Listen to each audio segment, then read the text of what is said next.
Melbourne City Council meeting to order. It's May 3rd, 2022. If you'd stand for the pledge, a moment of silence, please. I pledge allegiance to the flag of the United States of America and to the republic for which it stands, one nation, under God, indivisible, with liberty and justice for all.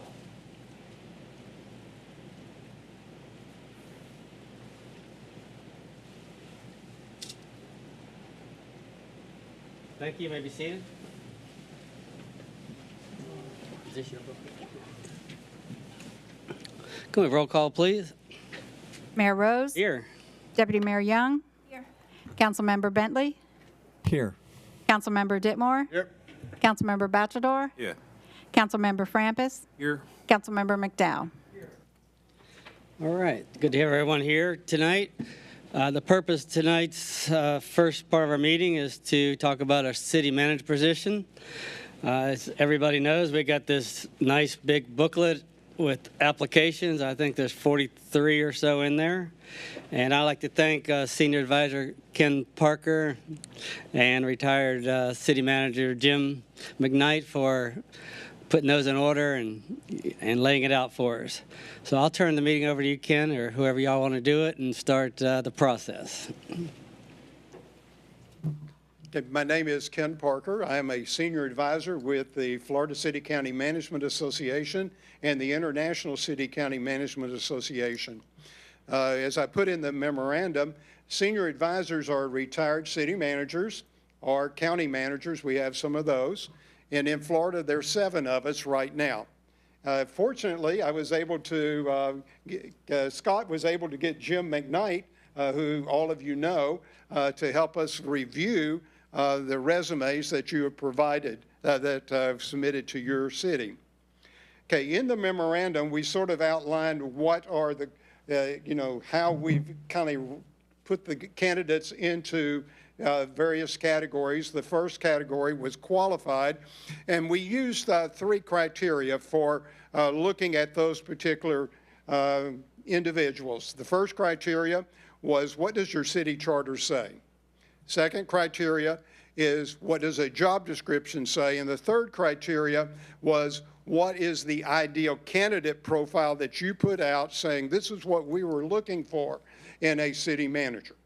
So when you begin to think about all 3 of those are kind of the criteria that we were using when we were kind of putting them into the various categories. Okay, so they were qualified, they were recommended. Those were the ones that most closely met the criteria. Okay, those that were qualified, they met the criteria in some cases, and then there was the non-recommended. And the non-recommended doesn't mean they're not qualified. It just means that they are the ones who did not meet the criteria that you established for your city, in our opinion. The second thing that I need to kind of put up front is that we do not do any type of background work at all. And so we have to rely on what they say. Okay, the background work is really your responsibility in determining whether or not they are what they said they were based upon what you have done in your investigation. Do they really meet the criteria? So I wanted to make sure you up front understood that we do not do that. And that's our professional association has said, we don't cover you on that kind of liability insurance. So that's why we don't go into that type of situation of making an evaluation on whether their background is there or not. Okay, the other item that we did not do is that if you have an internal candidate, that is your responsibility to determine whether or not that individual is qualified for the position. We feel like, from our perspective, you know that internal candidate better than we do. You know that person, you know their qualifications, you know how they work with you and how they work within the staff. So that's why when we look at a resume and we see it's an internal candidate, we set that one aside and we make no determination or evaluation of their resume or any of those items. Now, if you will look, okay, from the standpoint when we were looking at the individuals, okay, there were 5 of them that we put into what we would say recommended category. And then there's a whole group that are qualified. When you look on the paper, they're qualified. They meet your experience criteria, and they do some other items. And then the third one, there's a very large group that says those individuals we are not recommending. Okay, so up front, you know, if I were involved from the very beginning of this process, the first thing I would have recommended to the city council, if you have an internal candidate, okay, is that's the individual that if you're going to hire him, don't go through the process.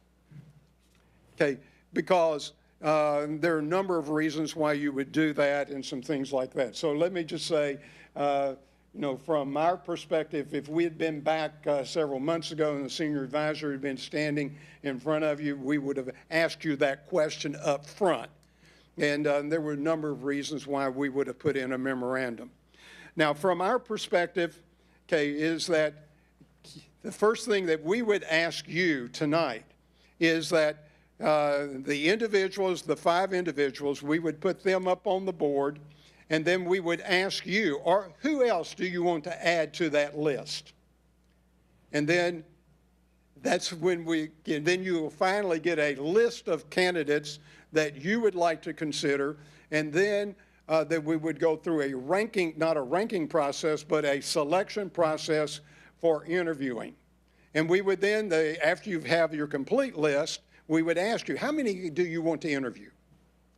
And then that would determine, you know, how many names you would put on your list to say, okay, these are individuals, and what you would try to be doing is finding if there's a consensus of council, and I outlined that process within the memorandum. So that's kind of where we are right now from the standpoint. So, okay, my question to you is, do you want us to place people on the board, and then y'all go through that process of adding people? Mr. Ditmore. Thank you, Mayor. Just a quick question for you, so I have clarification. You're recommending to us that if we choose to go with the internal candidate, that we not go through this process of the top 5 because we're... If I were involved at the very beginning, that would have been my recommendation. Okay. I think I spent a lot of time reading this and looking over the candidates and obviously dealing with Mr. Rohde. I just want to make sure the rest of the council understands that if we're taking this step to go through the 5, we're sort of kind of like not really looking at Mr. Rohde at this point. Is that what I'm looking at here? That's not what I'm saying. Okay. Is that you would have to add him to the list. Okay. Because we do not evaluate your internal candidate. So that is, so you would list the 5, and if you were asking to add the internal candidate, his name then would be added to the list, and then you would go through the process of saying, who do we want to interview? Okay. Is that clarifying? Yes. Yeah. Mr. Frampus. A question and a comment. The question is, in your qualified section, you listed 2 individuals that were above our salary range, and I was wondering why they were qualified when we're not able to pay them what they're wanting. And I know it's just they're putting out there what they want, and it's negotiable, but one of them's way higher than we were even consider, I would think, and I'm wondering why he's on the list. They were qualified in terms of meeting the criteria of experience and all of those items. But on our flyer we put out, we put a range. Understand. And so from that perspective, okay, that's why they are not on the recommended list, but they met the qualifications. 2 of them are on the recommended list. Okay. Well, the other part of it is that they understood what you advertised. And from I my was just basing on what you said your criteria was for putting them on the recommended list, and I was just curious why they were there if they're not meeting our qualifications. Well, they understood what the salary was, and then when you go back to them, they have the opportunity to say, I want to withdraw my application. And just so the council knows, I went through this book, a lot of information here, and I wanted this process done because Mr. Rohde was so new to our organization, and I wanted to see what else was out there. I didn't find anything else that I would prefer over Mr. Rohde, so you could take that for what it is, and I would be perfectly fine with him being the manager. Thank you. Mr. McDowell? Got a new one here. Thank you, Mayor. Just question on one of the candidates, kind of the same question, except not about the salary. It was about the qualifications. It didn't seem like, one was, in my opinion, in the recommended, in the 5 that you recommended, one was very limited on experience in that. And I was just curious, I'm not sure, I didn't get to really review the parameters, but it just seemed compared to the other 4. There was one that in our discussion, we said this one may be the diamond in the rough because of he had the experience on manager side, but he had a lot of experience in other areas. And we said, okay, that was sort of how we looked at that particular applicant, is that individual, okay, may be the one that is, you're saying, okay, he may be the diamond. Thank you for that. And if I could just squeeze in, I did look at because there were no female candidates in that recommendation, and our internal candidate is not. So I did go to the second level and just kind of dot our I's and look at that, and I understand. So I'm good with that. But I also agree with Mr. Frampus's observation. Thank you. I just like to ask you a question about, I know you don't do background checks, but going through this process without looking at backgrounds could be just everybody that did the background check, whether they look on Facebook or newspapers or whatever, all 7 of us could have a different search mechanism. And so normally, as you go through this process, when would you do not you, but when would you hire or do the background check and different levels, whether it's a police background check or all the other kinds that are available to us? I've worked with 2 cities here in Brevard County, and Jim, you can answer how they did. I know their police chief did some initial looking at the candidates, and actually provided some information there. The listing of individuals potential to be interviewed, my recommendation to both Cocoa Beach and to Indian Harbor Beach, and they followed that recommendation, is before you name the individuals, quote, the finalists to be interviewed, that they would go through the detailed background work, the verifications and all of that. Some cities choose not to do that, but most cities have looked at something very preliminary when they get to this point in the process. But every city does it somewhat differently. I've worked with some cities that said we want to do the interviews, and then our hiring is subject to the background being brought back and that it's clean. So I've worked in both environments. Yeah, it just, everything in this booklet, the candidate put out, it's just kind of like our campaign brochures up here. There's not one bad thing in anybody's campaign brochure. So having looked at that, not that the search would be bad, but it might be more realistic why they left the job and those kind of things. Just an observation. Mr. Bentley? Thank you, Mayor. I have a couple. Jim, did you have a comment? Sure, go ahead. No, go ahead. In Cocoa Beach, what we did was we used a third party. Mm-hmm. And once we had it down to the number. Now, I'm not going to sit here and say people don't Google. Yeah. Okay? I did a lot of Googling when I was reviewing all these applications just to see if anything popped out that you just need to know up front. In Cocoa Beach, once we got our number down, and we actually had one pull out of the process because this person didn't want them coming in and doing background where they were at the current time.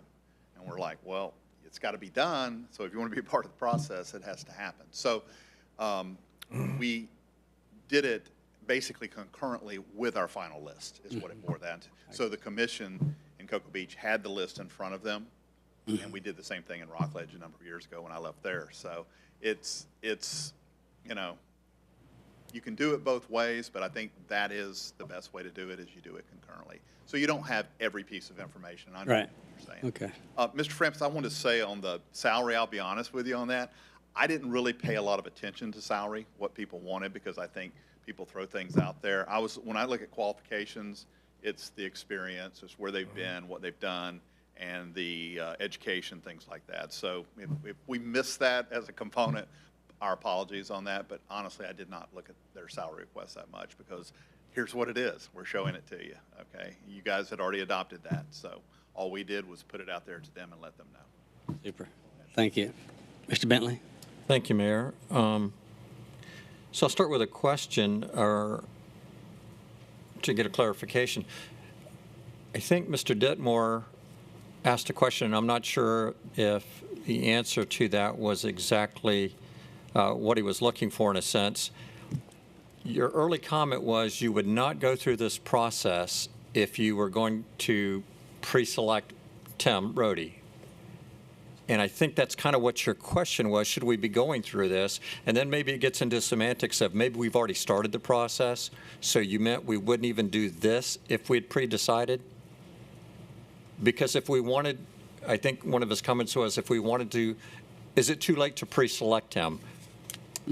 It's our I rules. guess is what he was asking. It's our rules. We can do what we want. I know. I'm just trying to understand his comment back that, well, you know, I kind of thought you felt like it was too late to pre-select. I can clarify it if you Go want. ahead. Oh, I feel we all had an opportunity to review all these, and just like Mr. Frampus said, based upon that, I think rather than drag this out, you know, I find Mr. Rohde knowledgeable, confident, capable. I've met with staff, even as of yesterday, regarding him. A lot of this we didn't know even when we went out to look, because we're just still getting to know him. But I've worked with him specifically on projects, hand in hand, talking to him and getting the information. And he's never not had that information, and he's never, I see him taking charge and fulfilling that leadership role. So my question is there anyone on this dais right now today that would have an issue if he was our next city manager, and then we could probably just move forward? Does anyone have an issue with him being our next city manager? Because if not, I'd be happy to make a motion right now. We're not quite there. Can we hear from everybody first? Sure, Disagreeing sure. with what you're saying, but I got to hear the wisdom. Can we answer his question at least? I don't say vote now, but can we answer his question to see if there's anybody opposed? Not saying we're voting for him. No, okay, if you want to wait. We got time. All right, we got time. I agree with you. I mean, if we put all 43 names up there, we can cross off 42 of them. We can do all that, and we can see his penmanship and enjoy all that. So, anything else? Yes. So I want to say first, thanks for doing this. There's a lot of stuff here, and I know we all took a lot of time to review this stuff, and kind of means that you guys had to spend at least that same amount of time going through this. So a lot of people put a lot of time in here. I did also, you know, talk to you before the meeting about the possibility of, and I realize we didn't ask you for that, to kind of do an internet search on these folks, and I had reasons for wanting that. And I understand you didn't get asked to do that, so that I understand that, and there's a liability issue perhaps. But I did do it, and you know, I won't go into all the specifics unless we need to, case by case. But I would say it's a very high percentage of people that we would never hire almost under any circumstances if you do an internet search on them, which is different than a background investigation. That's going to look more with police departments and legal types of things versus non-legal matters, but that you still would say, no way, I'm not touching that, if that kind of makes sense. So I'm fine with, you know, everybody talking through and everything, but we'll see how the process goes. Thank you, Mayor. Mr. Bachelor? Thank you, Mr. Mayor. So I'd like to reiterate our thanks and gratitude for the tremendous amount of work that has gone into this process so far. Having been through it myself, it absorbs an enormous amount of time and requires a deep commitment, and really appreciative of that. The process is a balance between effort and filtering.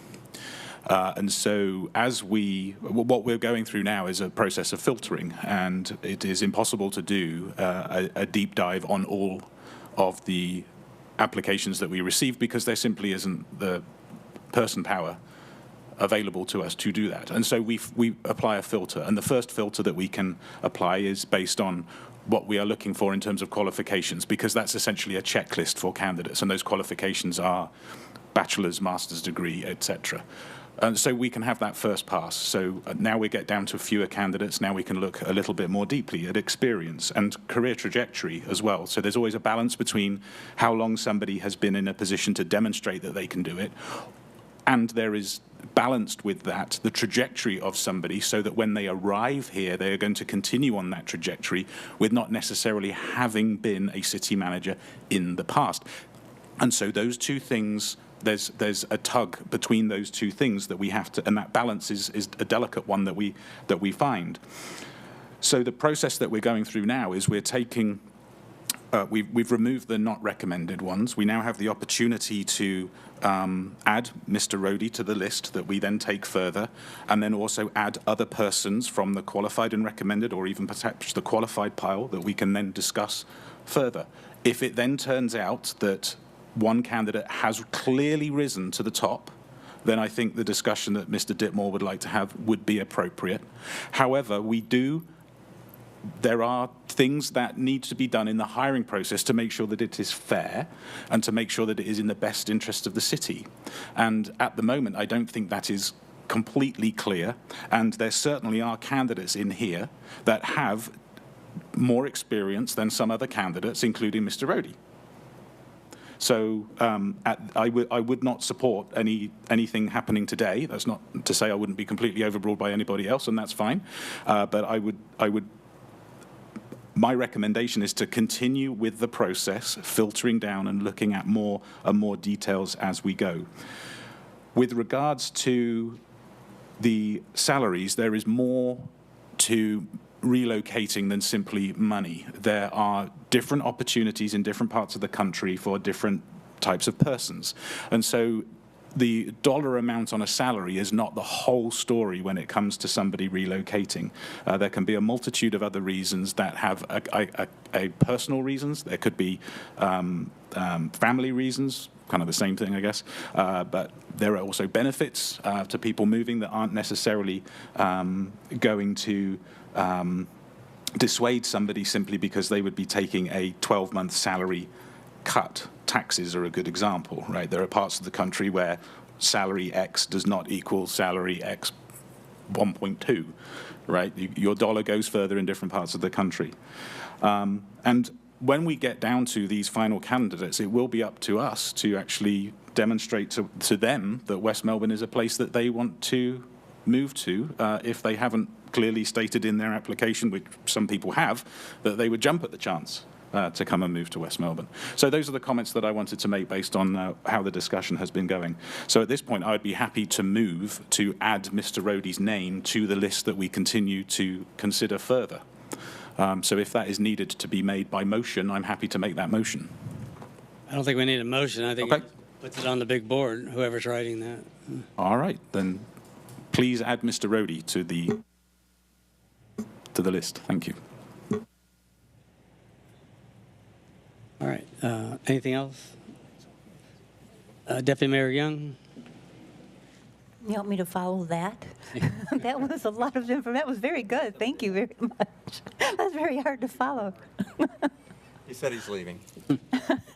I went through these carefully, and I did the same thing the rest of you did. I hit Google. I went to the city's website where they had been. Some of them had not been a city manager for a while, so I couldn't very well blame them for their city or give them credit for what was going on at their city.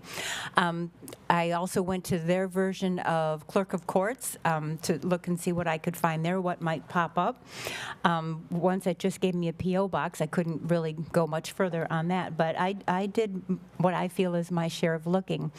And out of this entire book, I did not find one single person to add to the paper that you have there. I would like to participate and put someone else's name. Some of them would be interesting to talk to, like the one from the Aleutians.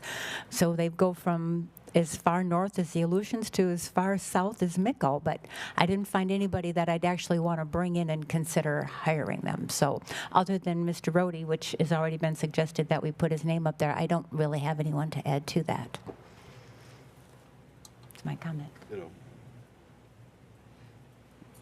The only thought I have is when we do a background check and internet search on Mr. Rohde, and I don't know that Mr.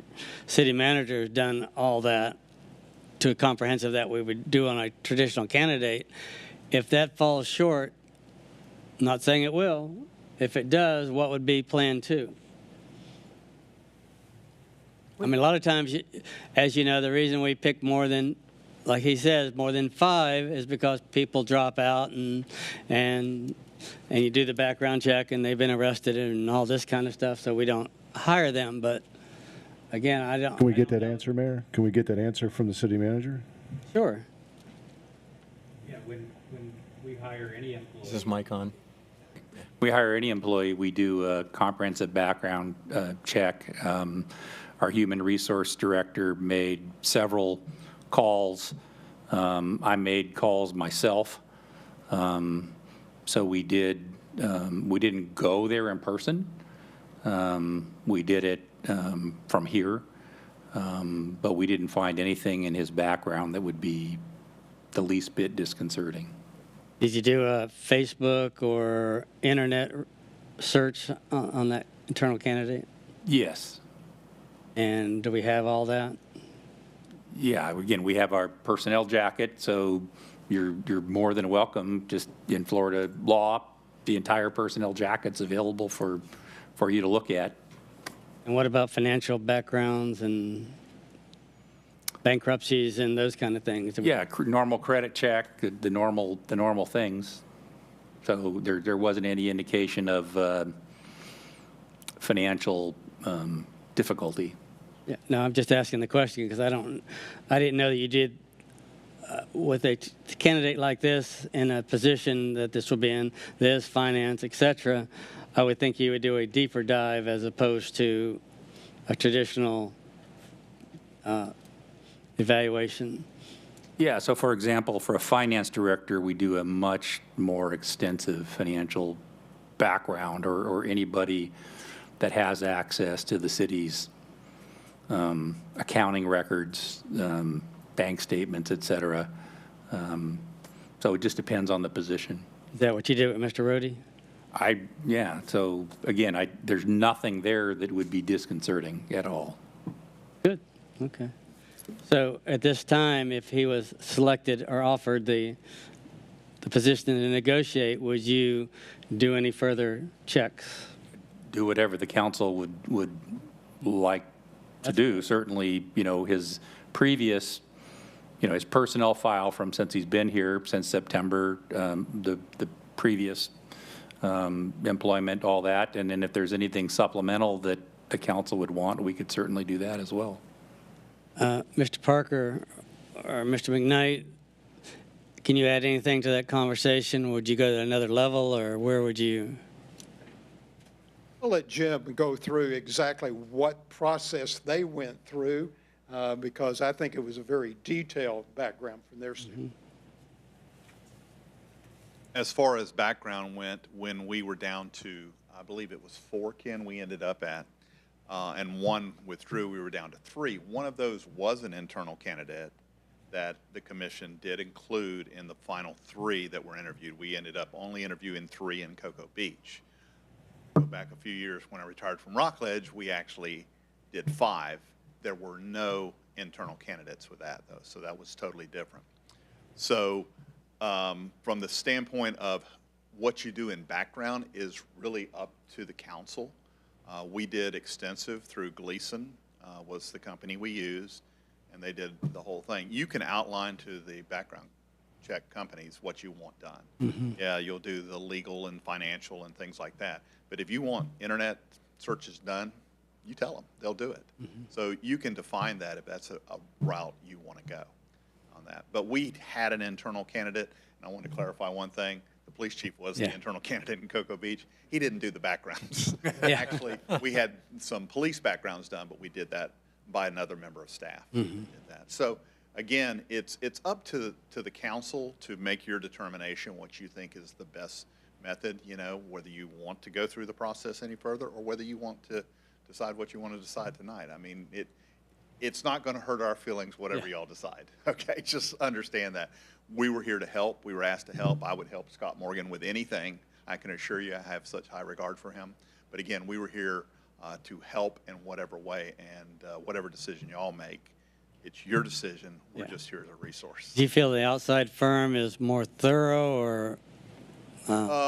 Well, that's what they do. So that's I'm not going to say they're more thorough, because I think, you know, a lot of cities have really good methods that they use to check things out. So it's not necessarily, but that is what companies like that do. And there are some that I'm not a fan of. Okay, so there are those that I don't think do as well as others. Yeah. But anyway, again, whatever you guys decide is what's important. Yeah. Let me go into a little more detail, okay? In terms of groups that I've worked with, okay, when they actually go and look at the individual cities' personnel files where these individuals have worked. They actually look at the performance evaluations of the individuals that are now getting prepared for interview. So that, and they will pull that data out and provide that to the council. So you have a complete picture of that individual as they worked at that location and what they did and all of that.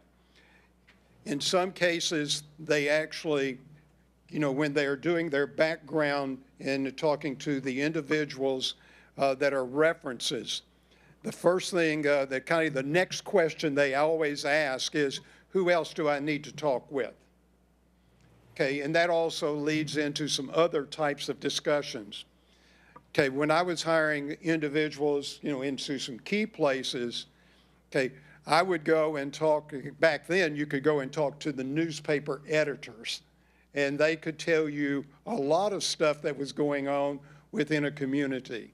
If I were, you know, hiring a police chief, I would talk to, like, the, you know, if it was a district attorney or one of those, we would go over and talk with those individuals. We would go dive down deep into the process to be sure that we have a complete picture of that individual. And so it was not the superficial at the top, and that's always when we were recommending to Cocoa Beach and also Indian Harbor, is don't do just the superficial. You know, go down and look in the depth and be sure that you have, you know, pulled back, you know, the various layers to see exactly who this individual is that you're about to hire.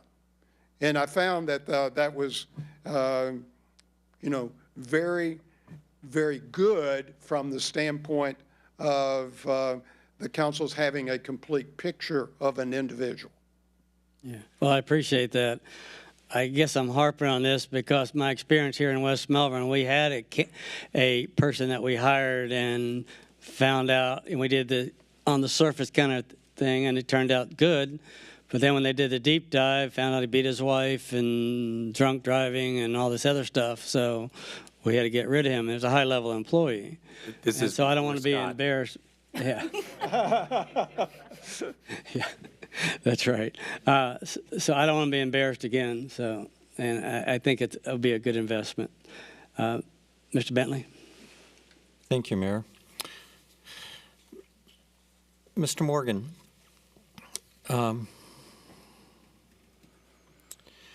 the investigation that you did with Mr. Rohde, is that the same sort of investigation you do on all senior level employees?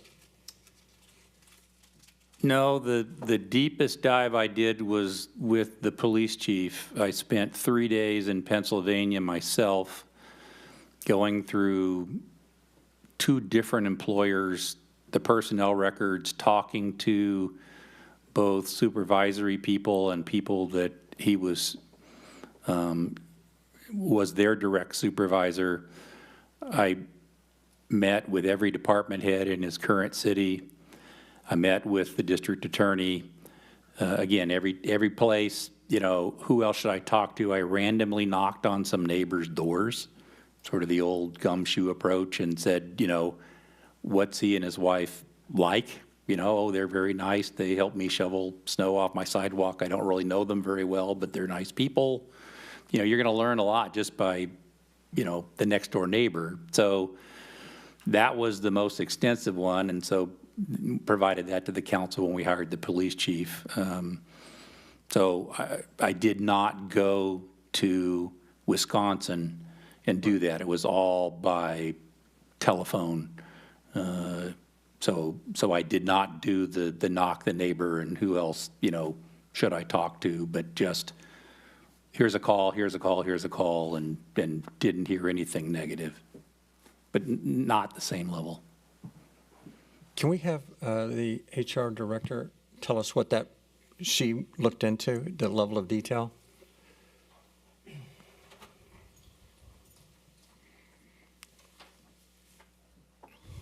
Good evening. The committee that was put together to do the interviews for the assistant city manager position and I, when we narrowed down to our finalists, we obtained a background release form from all candidates. At that point in time, we did a lot of Google searches, local clerk of court searches specific to the areas that they were from. And then once Mr. Rohde was, backing up, we sent reference forms to their personal reference listed on their applications. We have employer check forms that we send to their past employers. We do request their personnel files, but some agencies in other states aren't governed under sunshine law like us. They don't have a public records requirement. So we don't always get responses from all employers on that. We did the standard fingerprints, which pulls criminal history nationwide. We also did our medical, pre-employment drug screen, and basic physical.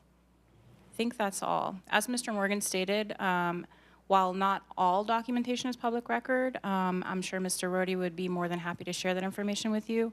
And if you decide that you would like us to do something deeper, you know, select him contingent upon something deeper and that coming back clear, we can certainly do that as well. Thank you. You're welcome. I did include, you know, I mentioned earlier that I did internet searches on virtually every candidate in the top. I included Mr. Rohde in my internet evaluation, so. Wow, it's Ready now. and big news, right? No. So I just wanted to make that mention that that was part of it. No. I did have a couple questions I wanted to ask him on a one-on-one, but nothing that would prevent him from ever, you know, being employed at the City of West Melbourne. I always like to know little nits and stuff that are more than I probably need to know. So, thank you, Mayor. Thank you. Mr. Frampus, you're next. Like I did say, I took this very seriously. I looked through everything. When I talked to Mr. Morgan and a lot of the department heads, they highly recommended Mr. Rohde, and I think that's very important that we know he would fit in with the people that are going to be working under him. At this time, I think I'd like to make a motion that we go into a contract negotiation with Mr. Rohde, and if we could also do a thorough background search like the mayor was inclined to go for. And if we can meet terms with the contract and he passes all those, I don't see why we would need to go through the process of entering, bringing people down and interviewing anybody else. That's my motion. We have a motion on the floor. Mr. Bachelor, or you had your light on next, or? We can wait for a second. Okay. Mr. McDowell, Mr. Ditmore. Yes, I'll second that motion. Thank you. Mr. Bachelor, you have the floor. Yeah, I'd just like to reiterate that were the city to make that decision, of course, that would be the decision. However, we have not provided the same opportunity to other qualified candidates in the same way that Mr. Rohde has had the opportunity, right? So he has come in as an assistant city manager. We have candidates that have more experience than that in cities that have matched West Melbourne's size, and these people have not had the same opportunity that Mr. Rohde has had. It very may well be that Mr. Rohde is the best candidate based on his trajectory, based on his performances that you've been able to take a deep dive on. But there are candidates here that deserve to have a closer look, and they may well be a better fit, but we will not know until we take a closer look at them, until we provide a finer filter on these candidates. So it was my intent to put forward some names to add to the list. However, we've got a motion that would make that moot if I were to do so. So I'll see how this plays out. But there are people here that are potentially a better fit for the city. This is why we are doing this in the first place. There may be some people here that have already withdrawn because I do know that some of the people have changed, have had career opportunities presented to them since they put their applications in, for example. But it's worth a discussion. We owe it to be transparent. We owe it to the city to be thorough. And so this is why I will not be supporting the motion, but I understand why it's been made. Thank you. Mr. McDowell? Thank you, Mayor. I do appreciate the fact that we're going through this due diligence, and I've learned quite a bit here in this today. I just need clarification that I heard correctly. I heard Mr. Bentley earlier make the comment that he did this informal Google search, internet, on the recommended list of the existing 5, and that those 5, he had things within each one of them that he had challenges or concerns of what he saw, with the exception of one individual where he did not, which is the incumbent, or is it the internal candidate? Is that correct? Is that what I heard? You're asking me? Yes. I won't say 100%. I went through, I did not go through the not recommended category. No, not just I went through the first 2 categories, and I would say probably 70% of them had, I thought were serious issues. I won't say 100%. I'm not saying 100%. But the other 2 the ones that I would have put in my recommended category were looking for salaries at $250K. And that, you know, kind of, and I get what you're saying, that people can put anything on a salary, but they put this on their ending salary. That's a fireable offense almost if they're lying about that. But you're right, they can ask for anything, right? I mean, we all do that. And I also did look at their salaries online and find out for the ones that I were looking at, they were accurate. But they were much larger cities, 100,000 plus people. So that's the answer. Thank you. As far as the due diligence and the qualifications, I also went through those 5 closer than I would on even the ones that were in the second level. And I could find something wrong with each one of them. That's just me. Subjective review. Been doing this for a long time. I can find something that I didn't feel comfortable or I would kind of question. It was this, they weren't here that long. So when the mayor suggested they didn't write anything in there, there's a lot in there. And if you want, I can point them all out, but I don't think that's the right forum to do that. A lot of items in there that I would question. Why were you here for this period of time? Things that, what I did find overwhelmingly is a political flavor to each one of those candidates that realize that this is, even though it's not a political appointment, it sure feels that way. It feels like they have to go through an interview, but it's really about a political appointment. And does this chemistry with this council work for whoever it is that we're hiring? That's what we have to keep in mind. We may not be the same council. And that's what some of these people have been exposed to, is a change in council and no longer employed. So, you can do your best, but in the corporate world, it's about, chemistry. You get through the qualifications. They're all good. They all have, but in the end, is it the chemistry? And, you can do the background checks and make sure that, and I'm really sorry that the city had to go through that. That's a little embarrassing, and I'm glad we don't do that, have that situation of finding out somebody at that level did something like that. But hopefully we are not going to repeat that level in this process. But I would say it's end up being political. It's a very interesting process for me. So I'm glad we're going through due diligence.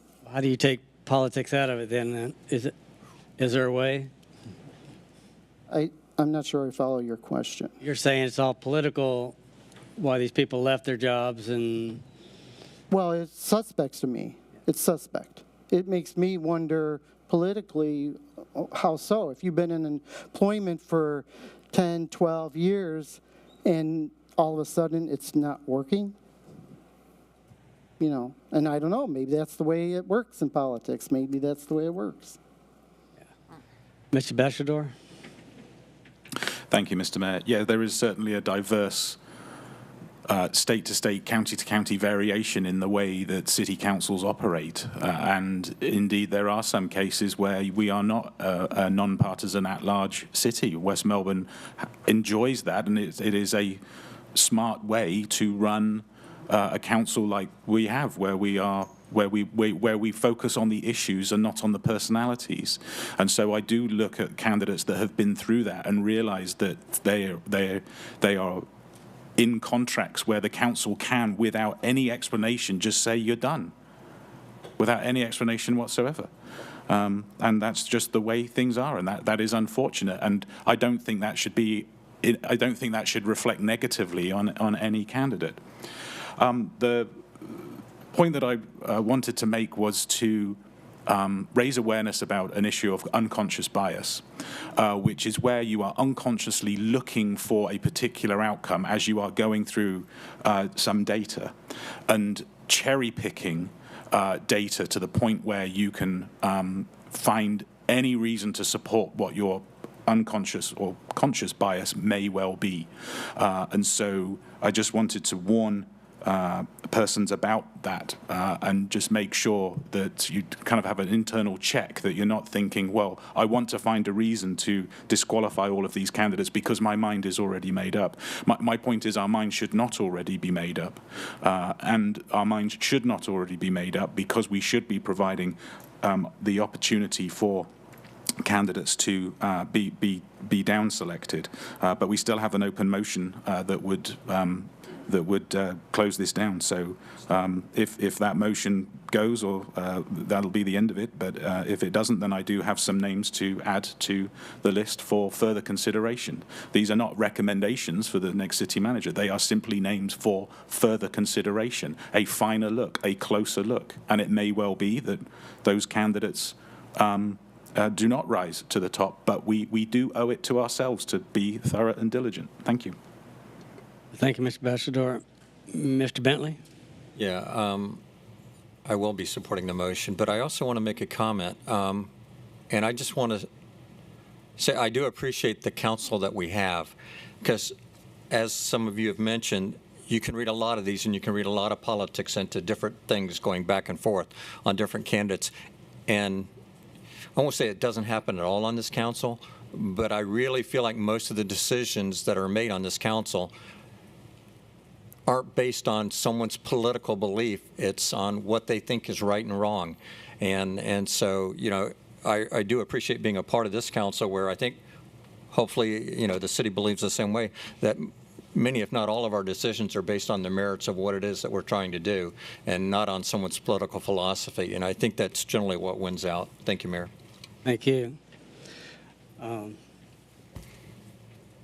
I took this assignment seriously too and went through all these, and I thought our mission was to narrow it down and see if we have any names. And I have a list of names, but the difference is our internal candidate, we have his resume, and we have a personality, and we have somebody who we've talked to. We know the good, the bad, and the ugly. With him, the only thing we have is a piece of paper and that, unless we talk to each and every one of them, we won't really know. So that makes it difficult. Our internal candidate for city manager is my #1 pick. There's a couple other ones that I could interview, but I don't want to just go through that motion, that exercise, if you would, if we're not going to hire him. So I think what the next thing to do, since we have a motion and a second on the floor, if we get 4 votes, then we proceed with the professional background check and all the other things that would go with it, negotiating the salary, as long as it's under $250,000. And just kidding, that's just a couple of them wrote that. That's what they would like. More volunteers. So, yeah. Anyone else? Okay, so we have a motion from Mr. Frampus, second from Mr. Ditmore to offer the job to our internal candidate, Timothy Rohde, with the background check and all those other things that go along with it, and see if we can come to an agreement. As we all know, the city manager retires the end of August, and we'll decide when he starts. I mean, he's already working for the city, obviously, so. And they've been working together. So if that works, it'll be a smooth transition, and we can move on. Okay, all those in favor, signify by saying aye. Aye. Oppose? Nay. Motion carries 6-1 with Mr. Bachelor voting nay. Mr. Parker? Thank you for allowing us to be a part of the process, and we're there to assist this council and also your next city manager in making him successful. Thank you. Thank you. We appreciate you two retired city managers working on this booklet and getting us on the right track. So, Thank you very much. thank you. City Council will take a break, and we'll start the regular meeting at 6:30.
No, it started at 5:30. This is, okay. Good evening, everyone. We just had a first part of our meeting, so we took a recess. And I just want to say, if anybody wants to address City Council, you need to fill out a speaker form and give it to City Clerk. So we'll continue. We're on item 6A, introduction to new employees.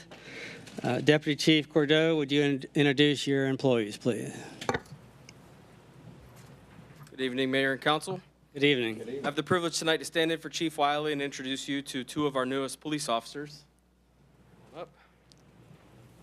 First is Officer William O'Connell. He came to us from the state of Pennsylvania as a dispatcher, moved down here, went to the academy here at Brevard County, and is now certified and is going into our training program. Next, we have Officer Timothy D'Ambra. He came to us from Maryland. He was already certified and working up there and moved down here, took the state test, is certified, and is also in our training program. So I'll let each of them come up and tell you a little bit more about themselves. All right. Good evening. I'm William. It's nice. Would you speak into the mic? Sure. There's a lot of people at home want to hear this. Nice to meet all of you. Very excited to begin my career in law enforcement down here in the city of West Melbourne. I very much so look forward to it. How'd you hear about the city of West Melbourne? I actually have family that lives in the area, and just from visiting so much, just did a lot of research into several different cities down here in Brevard County and felt this one was the best fit for me. Very good. Where are you from? Where are you from? Pennsylvania. You're from Pennsylvania? You're the dispatcher? Yes. So, a little history. I started out as a dispatcher. We said, and then 18 months, and then went on to become a policeman and had a career as a police officer. So, it's a good career path. So, you know both sides of it. Calls coming in and also when you're responding. So, good. And where did you do your training? Which school did you go to?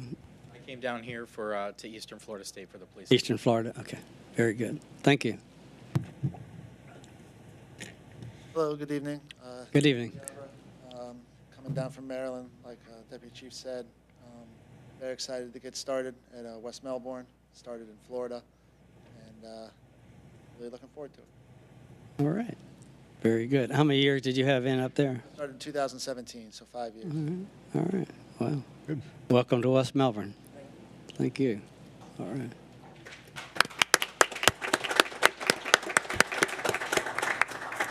If you guys, yeah.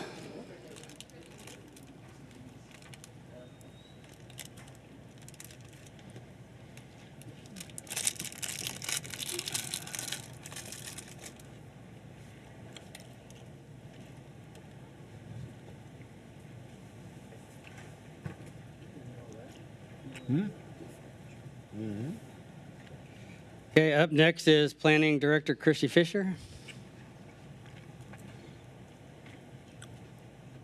Good evening, Council. I'd like to introduce to you my newest planner. Her name is Cindy Snay, and Cindy comes to us from various locations. She lives in Vero Beach. She had worked at Indian River County Clerk of Court, but she was a planner before that, working at law firms in St. Lucie County and Jupiter. So just the kind of fit we needed of somebody who already had experience who could kind of step in pretty easily to the busy job that we have in our department. So I'll let you introduce herself to you, and if you have any questions, to answer those. All right. Hi, Great. I'm Cindy, and I'm here to answer any questions you have for me. Tell us about yourself and I have a master's degree from University of Central Florida. I started out with the town of Jupiter, and then I went from Jupiter to St. Lucie County and was there for almost 12 years. Then I went to the private sector, and then I went to the clerk of the court after the market changed. Very good. All right. Welcome aboard. We do a lot of planning here, and we appreciate it. Thank you.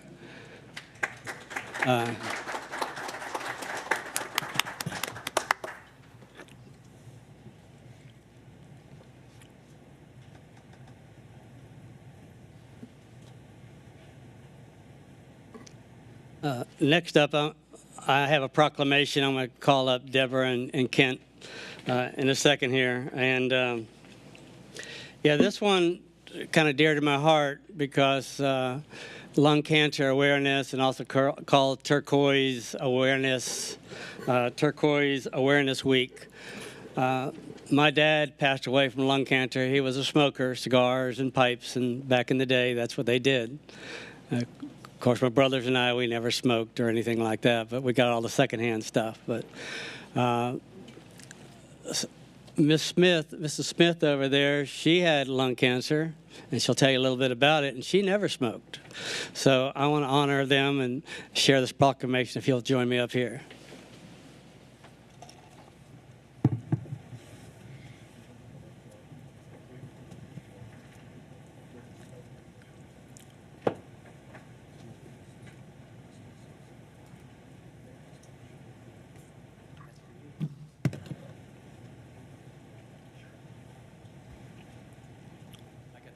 Big print version here, a proclamation from the city of West Melbourne. Whereas about every 2.5 minutes, a person in the United States is diagnosed with lung cancer.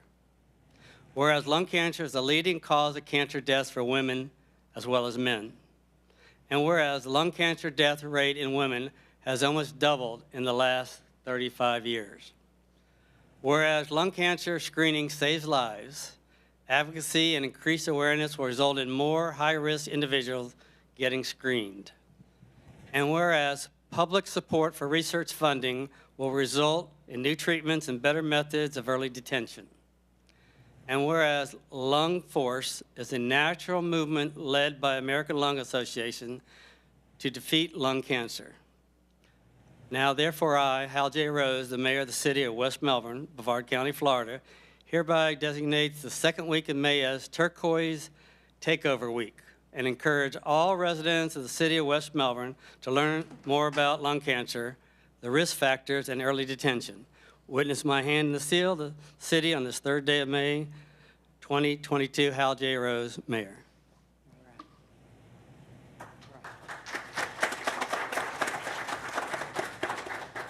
Say a few things. I'm going to be real quick, I promise. My name is Deborah Smith. I was here last year, too. Mayor Rose is near and dear to my heart. I've taught both of his grandkids. He didn't tell you that, but I'll tell you that. 4 years ago, I was diagnosed with lung cancer, never smoked a day in my life. Here I am 4 years later, still teaching. I'm doing wonderful. My type of cancer is treatable. Lung cancer is treatable, but not curable. Still going strong. It will never be gone, though. It's something I deal with every single day. There is a stigma that goes with lung cancer, and I fight that stigma every day, being a non-smoker. In the time that I have spoken to you tonight, somebody's been diagnosed with lung cancer. It's that prevalent right now. If you have lungs, you can get lung cancer. It's the #1 killer in men and women. Once again, 20% are non-smokers, like myself. My husband and I volunteer for the American Lung Association, trying to be as proactive as we can and get the word across with lung cancer. The purpose of this proclamation is to raise awareness so that you are aware that lung cancer is a big cancer in the world that we have to fight right now. We hear about breast cancer all the time, but you don't hear about lung cancer as much. So the purpose of this is to spread the word and raise awareness. You don't know how strong you are until being strong is the only choice you have. So thank you. Wow. Thank you.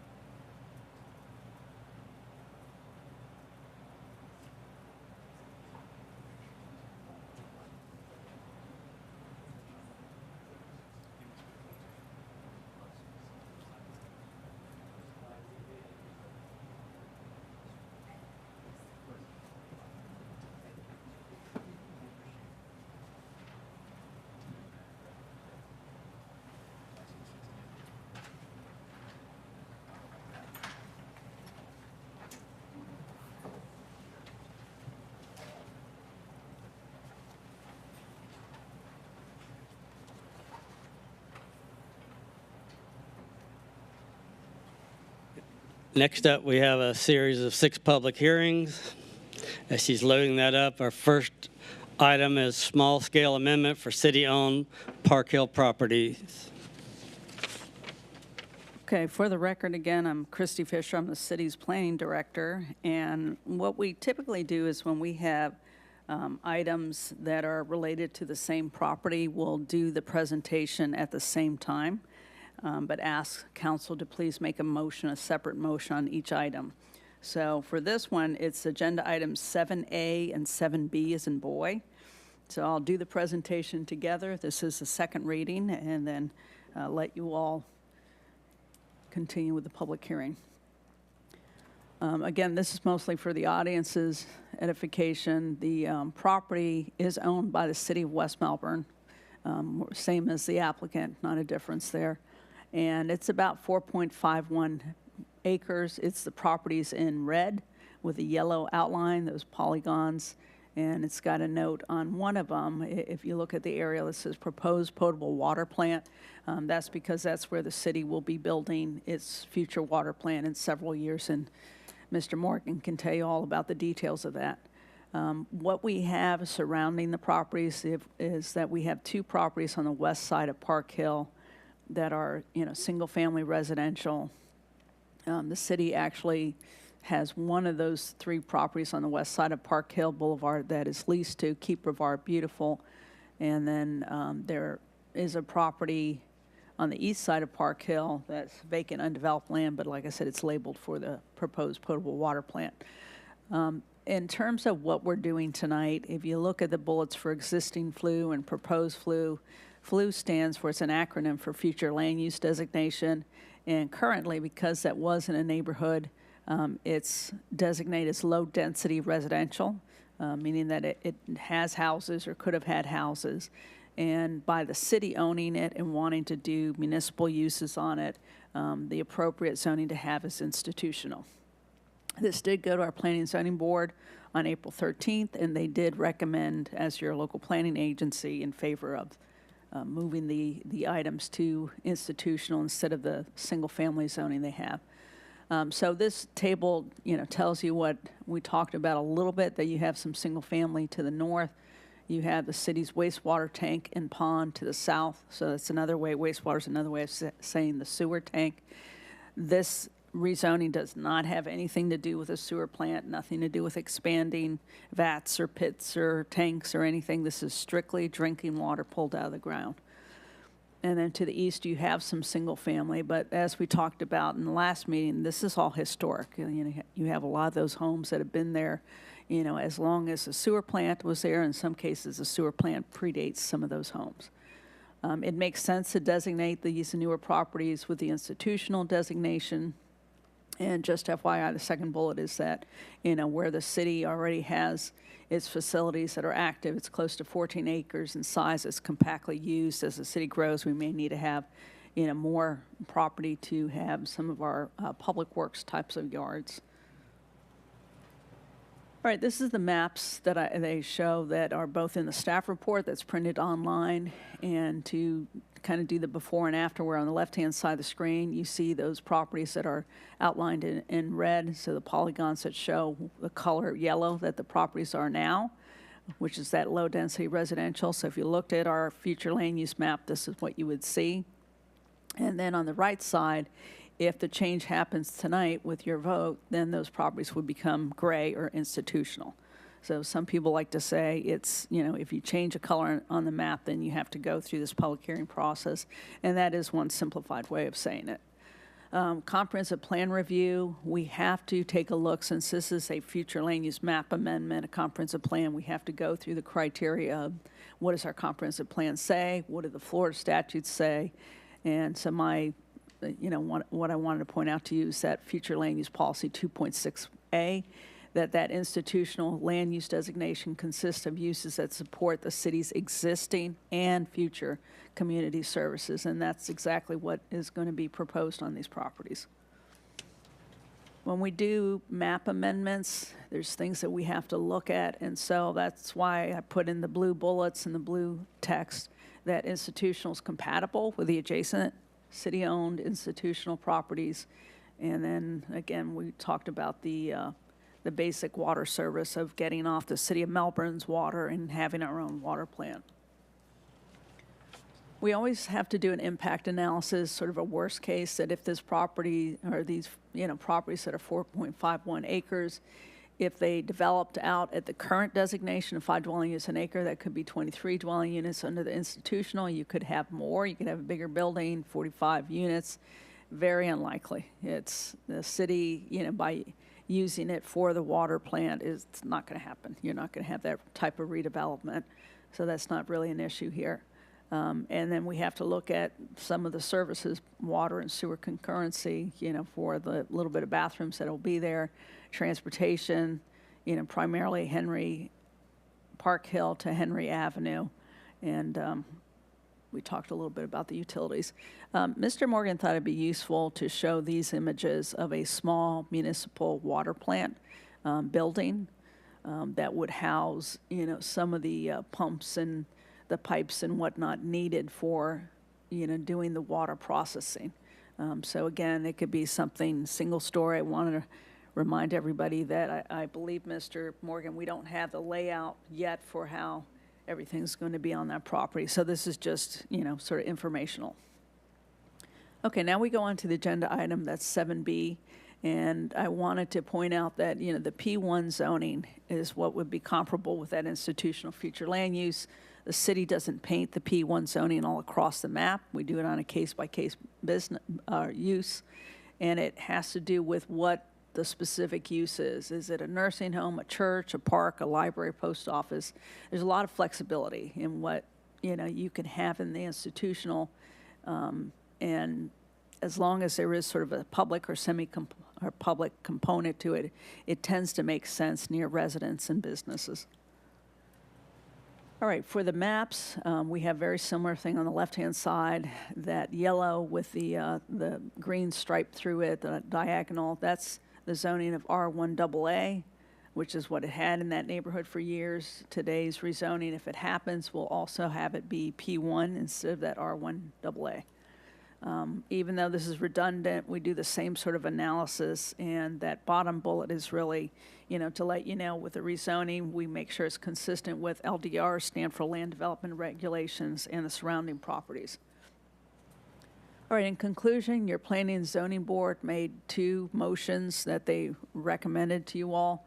The first one has to do that with that agenda item 7A as an alphabet, and it's to approve the second reading of ordinance number 2022-07, changing that future land use on 5 city-owned parcels from LD res to institutional.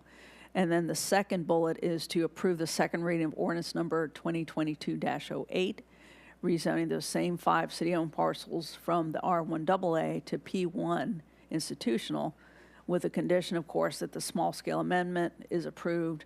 And something that came about as a result of the Planning and Zoning Board is the second part of that phrase, and with enhanced buffering, including quality landscaping along the water plant property perimeters. We did do the advertisement, both in the newspaper and via mail. And as you saw last time, there may be some residents here tonight, but some of the residents, that's how they knew about this. So the public notice worked. And I'll try to answer any questions you might have. I'm going to have the city attorney read those ordinances, please. Thank you, Mayor. Ordinance number 2022-07, an ordinance of the City of West Melbourne, Brevard County, Florida, amending the future land use map of the comprehensive plan to change the future land use for 5 parcels of land totaling 4.51 acres located on Park Hill Boulevard south of Henry Avenue and is more fully described herein, from LD Res, low density residential, to INST, institutional, providing an effective date. And ordinance number 2022-08, an ordinance of the City of West Melbourne, Brevard County, Florida, rezoning 5 parcels of land totaling 4.51 acres generally located on Park Hill Boulevard south of Henry Avenue and is more fully described herein, from R1AA, single-family residential, to P1, institutional, providing an effective date. And if I may, Mayor, I'd just remind the council that the rezoning portion of this item is a quasi-judicial proceeding, so if you have any disclosures to make, any discussions that have occurred outside of a public meeting, if you've made site visits specifically for the purpose to determine whether either of these applications are appropriate, things of that nature, now would be the time to make those disclosures. Are there any disclosures on this item? No. No disclosures. This is a public hearing. Does anybody from the public wish to address City Council on this item? 7A and 7B. Seeing none, we'll close the public hearing. Mr. Frampus? Thank you. Mayor, I have a question, and then I'll make a motion. Christy, we've previously have leased out 2 of those homes there. Once this gets changed, that's going to do away with that option to lease out those properties. Is that right, as residential properties? No, it doesn't do away with it because the institutional zoning district does allow for residential. The thing is the ownership. The ownership will still be City of West Melbourne. So it's still, remember how I said you have public and semi-public uses. So we do it with other charities. Now, if the city were doing it as sort of a fundraising sort of venture where we're almost like a little apartment builder, then yes, that would be prohibited. But the way we're using those properties now, it's not that case. It would still be allowed. Okay, thank you. Refer to Mr. Richardson unless you have something different. That's accurate. I'll make a motion that we approve the second reading of ordinance number 2022-07 as written. Thank you, Mr. Bentley. Second. Okay, we have a motion and a second. Are there any discussion? All those in favor, signal by saying aye. Aye. Aye. Same sign. Opposed? Motion carried 7-0. Mr. Bentley? I was going to make a motion on the other one. You ready? Yes. I'd make a recommendation that we approve ordinance number 2022-08 for the second reading. Thank you, Mr. Frampus. Second. Is there any discussion on that item? Okay, all those in favor, signal by saying aye. Aye. Opposed? Motion carried 7-0. Thank you. Our third public hearing tonight is small-scale amendment for the Fred Boozer property at 3780 and 3820 Minton Road. Mayor and council, if you will allow me, what I'd like to do now is there's agenda items 7C as in cat, 7D as in dog, and 7E as in Ernie, and they all deal with the same property. So if you all would allow me to do the presentations, and then we can have some discussion in the public hearing. And I know the applicant and the property owner are here, so they could, answer any questions like we did last time too. So again, this is the second reading that we're coming to you with both the future land use map amendment and the rezoning. Tony Masson, who's in the audience, is the agent for Fred and Ann Boozer, who are the property owners. Remember that there's the 2 requests, like I said, the future land use map amendment, the rezoning. They have a large parcel over 9 acres, and what they're asking for this case is that only 6.29 acres, the westernmost, be changed for the use that they're proposing, which is that industrial indoor self-storage facility. This did go to your Planning and Zoning Board also on April 13, 2022. And on that aerial, I know there's a bunch of colored lines there, but basically because you've got the red lines signifying the 2 separate properties that once upon a time were separate, but this property owner bought both of them. That's where historically those lines had been. And then the yellow polygon is for the area that is going to, if it's changed tonight, would have the rezoning and the future land use map amendment. So the history is that, even though now this is vacant, undeveloped, this was annexed in the city in 2004 with houses. It was designated at that time with a commercial future land use designation. The second bullet, tells you these 2 houses were demolished. And then I don't know how well the audience can tell, but tract LD1, which is a landscape tract of Sawgrass Lake subdivision, is located between this property and Norfolk Parkway. It's owned by D.R. Horton, who was the master builder for Sawgrass Lakes. There is no direct access to Norfolk Parkway. We talked a great deal about that last time. In 2017, the same property owner had a proposal to rezone to C2 zoning for a more typical style of mini storage with individual outdoor units. So that moved forward, and part of the process, it went to the Planning and Zoning Board, and that was a code amendment and a rezoning to allow the C2. But the Planning and Zoning Board recommended denial, and then the applicant withdrew. So it never came to City Council in 2017. So this is not the same proposal. They're doing something a little different. Instead of trying to change the zoning district and to then change their zoning to something commercial, the only place you're allowed to have the mini storage is in the M1, which is the city's industrial zoning district. Same sort of analysis with future land use. We have to look at sort of the compatibility in the area. To the north, you have vacant land, which is owned by Seventh-day Adventists. Most of it is zoned institutional with the institutional future land use. There's a small little portion in a corner that has commercial. To the south, you have that tract LD1, which also has commercial future land use, and we talked about that one. And then to the east, the property that's not going to be changed of this overall Fred Boozer property would still have a commercial future land use.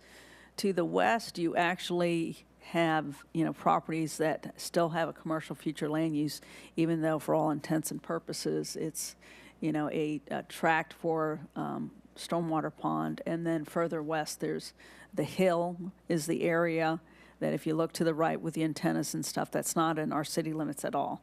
And so that has whatever the county has.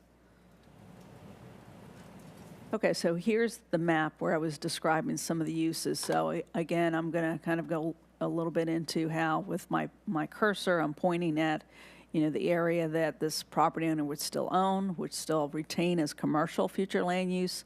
The strip of land, here that has that commercial zoning, and this is actually incorrect. I don't think this is red for where the road is.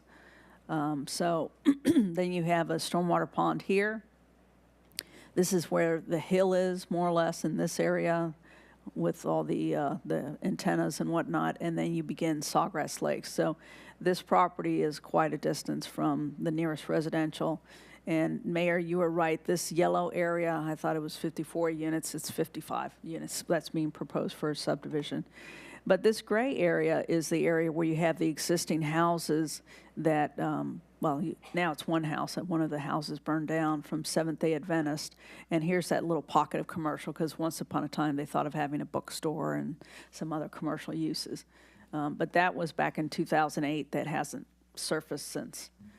If it gets changed to industrial, then again, thinking of that notion of you change something on the map, the color changes, and so that this would be the color for industrial. We do the same sort of analysis about maximum infrastructure, the future land use in terms of the comprehensive plan policies, and talking to our water and sewer providers. This one, it's different than what we talked about for the last case. In this case, the commercial, is not a significant amount compared to the industrial in terms of square footage. But if you think about what industrial typically has, a lot of open sort of warehouse space versus commercial, which is more, compactly used and smaller square footages, that's why I put in red and bold there that the commercial and industrial future land use, and the maximum impacts show there would be slightly more square footage than commercial, but there's fewer impacts from the industrial uses. And so we, of course, talk about water and sewer, public safety still, as it is right now. Environmental site data, it's a vacant piece of property, so they have to go through all the standard things that anyone needs to do in the city in order to develop something. Traffic impact analysis. This is where, you really see that the impact of industrial is significantly less than if it's just to remain commercial, that you have 7,500 fewer average daily trips than if it were a commercial future land use for that entire 9.7 acres. We also look at our policy about industrial. So in the future land use element, we have a policy that talks about the industrial land use designation, and that's where, I underline and put in italics under the quotes, that we want industrial to be adjacent to commercial and other industrial land use designations. So, from that perspective, it complies with that portion of the future land use policy. It's not typical that we have the industrial by itself, but I think I may have told some of you all, the city doesn't have a ton of industrial areas, and sometimes we have almost like a seed of industrial, thinking that we're going to grow the industrial area. I doubt that's going to happen in this case, just to be honest, that, this would be sort of isolated. And then we, analyzed it based on its location amongst other non-residential future land use designations. And we feel that the development agreement addresses the buffering of the non-like designations, so the buffering, to the commercial and the institutional to the north. So that's something that made staff feel more comfortable. So here's an aerial view of the property a little bit closer up. And you can see Norfolk Parkway, where I say Norfolk Parkway in blue, no access. Again, that's because I'll use my cursor. There's a little strip here that's owned by D.R. Horton, a little strip of green with their picket fence and their trees and the mowed area, the mowed grass area. That's just south of this property. And so they're going to have their main access to Minton Road. And the area that they're, seeking the change on, this isn't to scale, folks, so I know it's stretched out, but it's this back portion where there's an existing pond. This is what I was describing about a pond that already exists that has a commercial future land use in a little pocket here that's also commercial, also owned by D.R. Horton. So switching gears, that was item 7C. This is 7D. Again, the M1 zoning is the only district, M1 and M2, that allows self-storage in the city. We don't have any others. And so this development agreement would both limit the use to only self-storage, and it would limit it to a specific building layout and architecture and theme.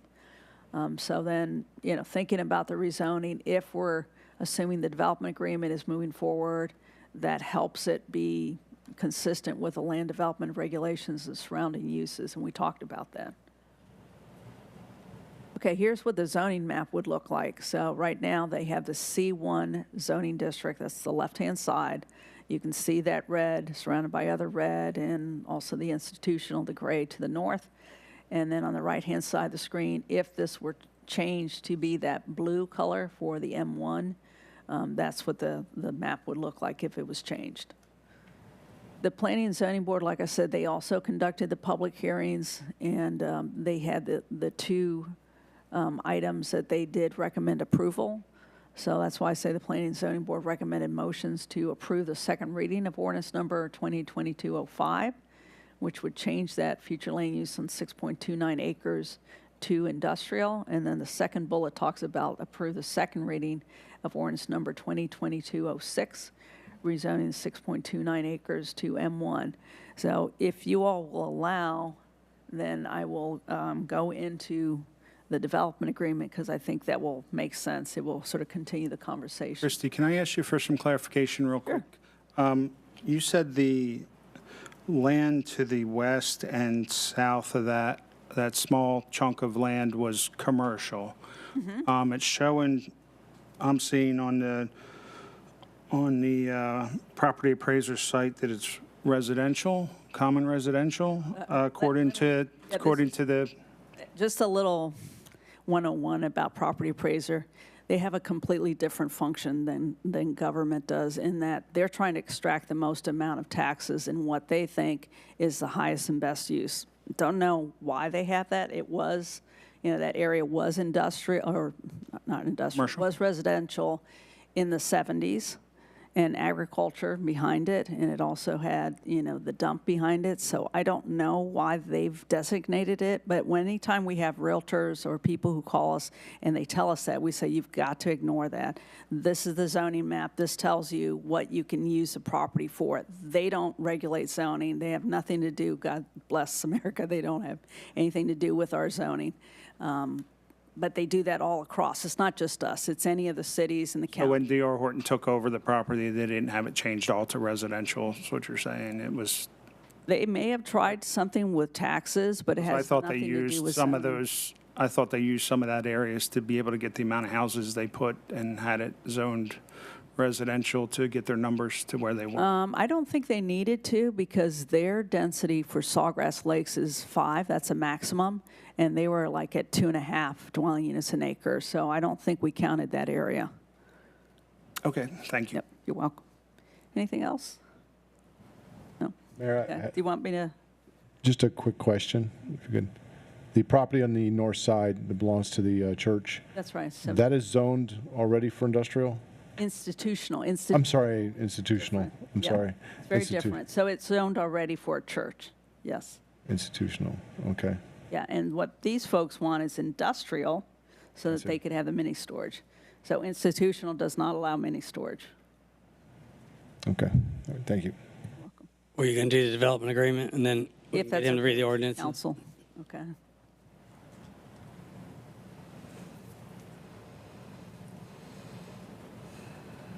Okay, so we've gone through this, and again, this was an item, if you look at the last bullet, that also went to the Planning and Zoning Board at the same time in April. This is an image that you all had before, and I have it in the presentation. I, added a little bit here. The blue circle area with the dashes, that's just supposed to show you that, in this case, the developer, did do their discussion with D.R. Horton, and I believe the mayor was in attendance at that meeting. And the area that is in that yellow outline was sort of the nice green grass in the buildings. That's their property. All they did with this image is sort of overlaid it on top of an aerial, and so the things that look like a lighter shade are not their property. So you can see the label for Norfolk Parkway and the sidewalk. This is, again, aerial view. Those little picket areas that we talked about, the trees as the little dots here. And then just so that everyone knows, this is about where that hill starts for the landfill. Again, this is their property.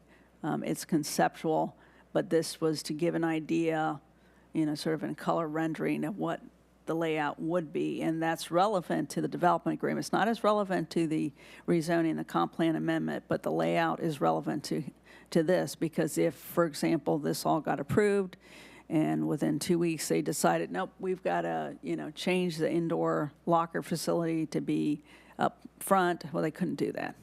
They have the development agreement, they don't have the right zoning, but again, it's just to give you an indication of where things may conceptually fall out until they get civil engineer drawings.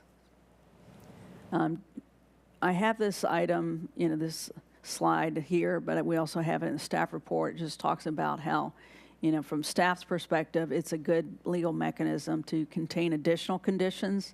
And if there's some need for waivers, minor waivers, we can provide that. So if we wanted to really be effective, we make this perpetual, to run with the property, and it would.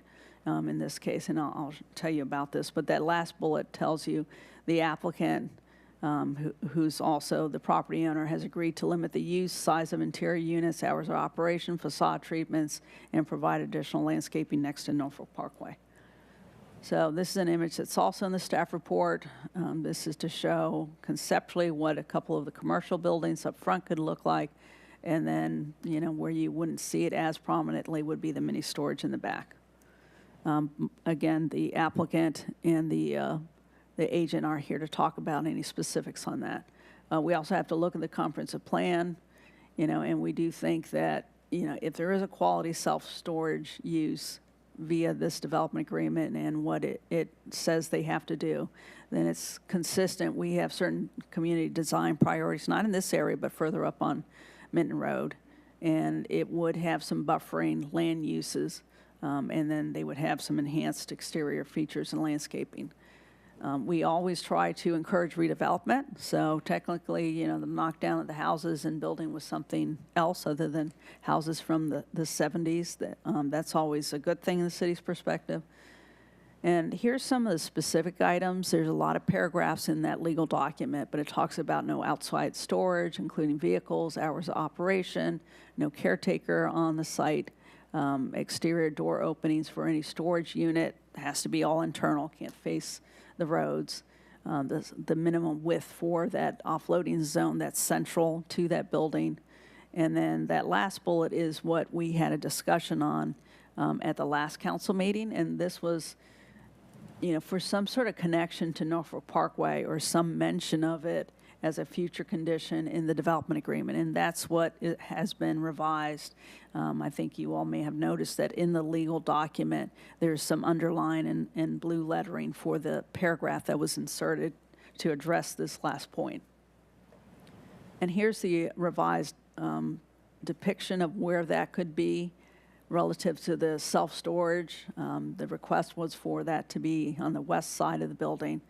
And again, I have this in blue with a little orange bar, because that orange bar signifies that currently they could build that driveway up to that bar.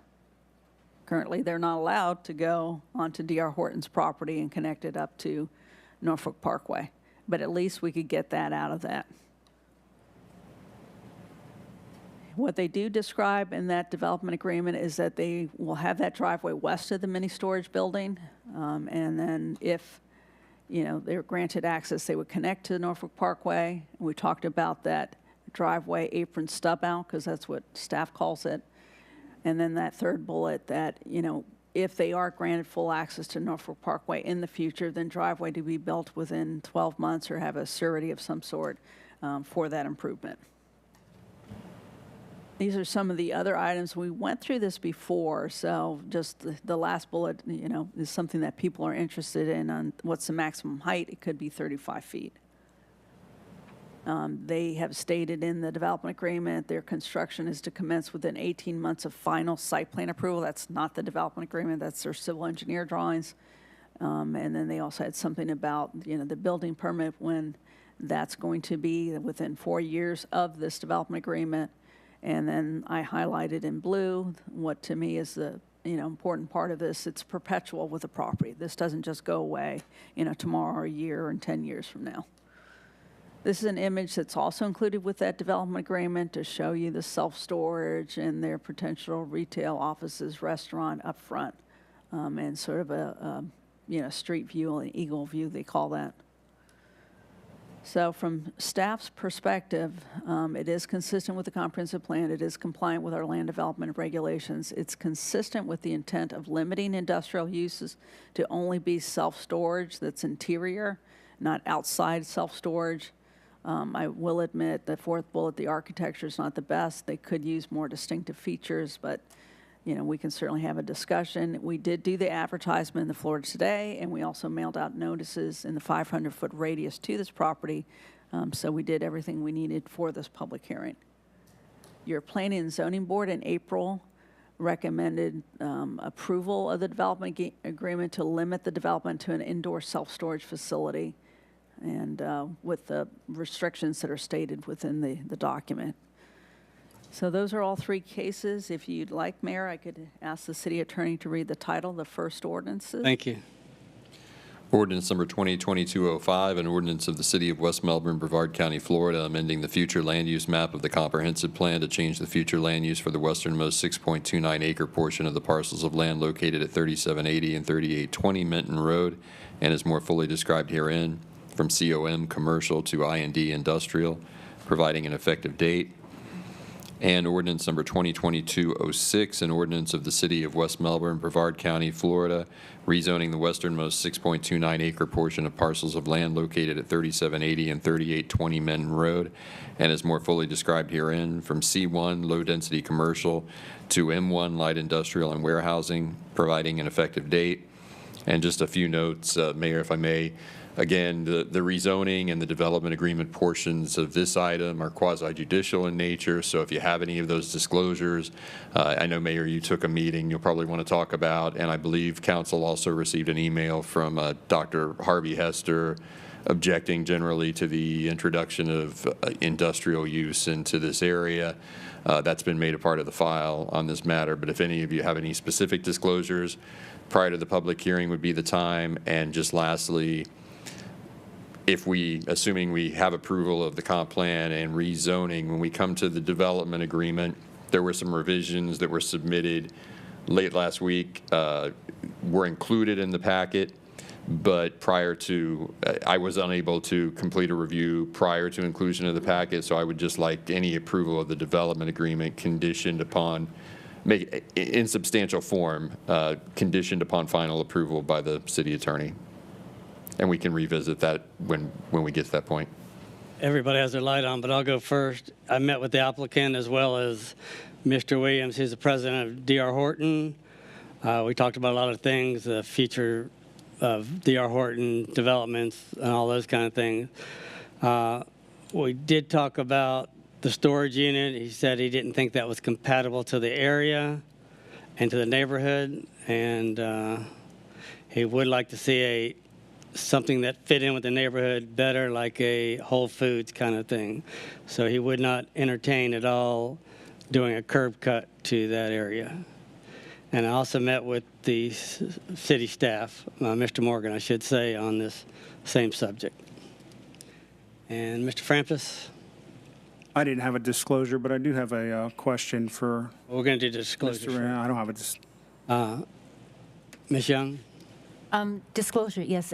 Email I received, I didn't respond to it. Simply, should my vote have changed, then there would not have been any email or any contact with the applicant at all. So I'm just disclosing it. I did forward it to the city attorney, just so everyone would know, be a public record. That's my disclosure. Thank you. Mr. Ditmore? Just two things. Last meeting, I made a disclosure that I had a prior business relationship with Mr. Mazzone. I just want to bring it up. Do I have to go into detail with that, Mr. Richardson, or is that since it was covered before? Or no, just a recap. Very, very minor portion of some insurance writing business that you do. Right. So I did see Mr. Mazzone last week at a grand opening at a business up in Sundry. He did engage in conversation with me about this project and briefly spoke about some concerns with D.R. Horton and some meetings. It's my recollection. We briefly discussed what they were attempting to do. So that was it. And I left off one thing. I did drive by the site to look where on Minton where the curb cuts are presently. And Mr. McDowell? Thank you, Mayor. Just want to make sure that the city clerk, this is what we're referring to, is an email that was sent out yesterday that referenced E? Okay, and I did not respond to that. Thank you. All right. Anyone else? Yeah, my light's not on. Oh, okay. Okay. Yeah, I did obviously met with the city staff on this and other topics, and also talked to Mr. Hester.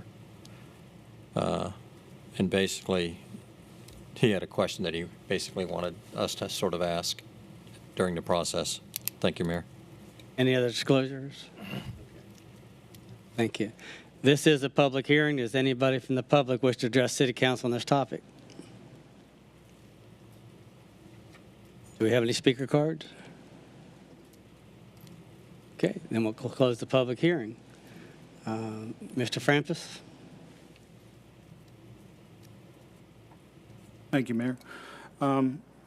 Couple questions or comments. Mr. Richardson, if these first two items get approved and we can't come to an agreement on a development agreement, what happens then? You would approve the first two conditioned upon a development agreement with a limitation. So if the development agreement doesn't occur, then the first two never go into effect. They don't change. It remains commercial. Okay, thank you.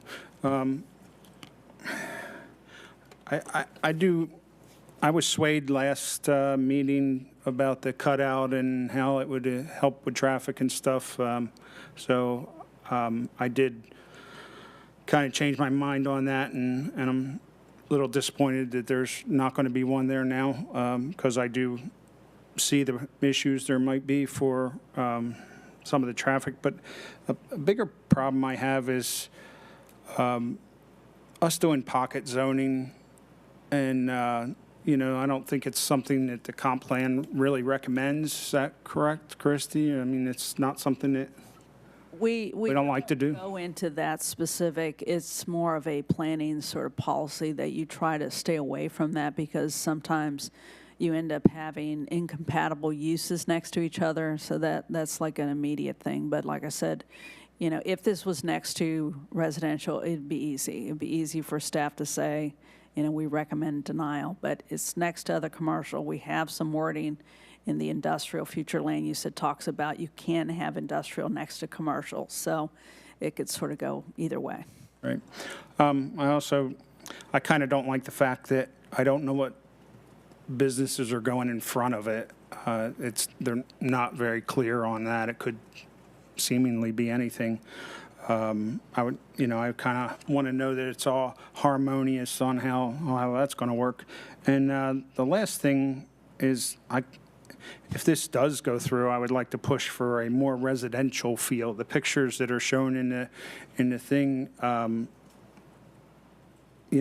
get that industrial feel, and that's not what I want for the surrounding neighborhoods. We're having 600 apartments across the street from it, and I would more like have a hometown feel rather than an industrial feel on the designs of the buildings. So that might be something we could talk about in the development portion of it. So thank you.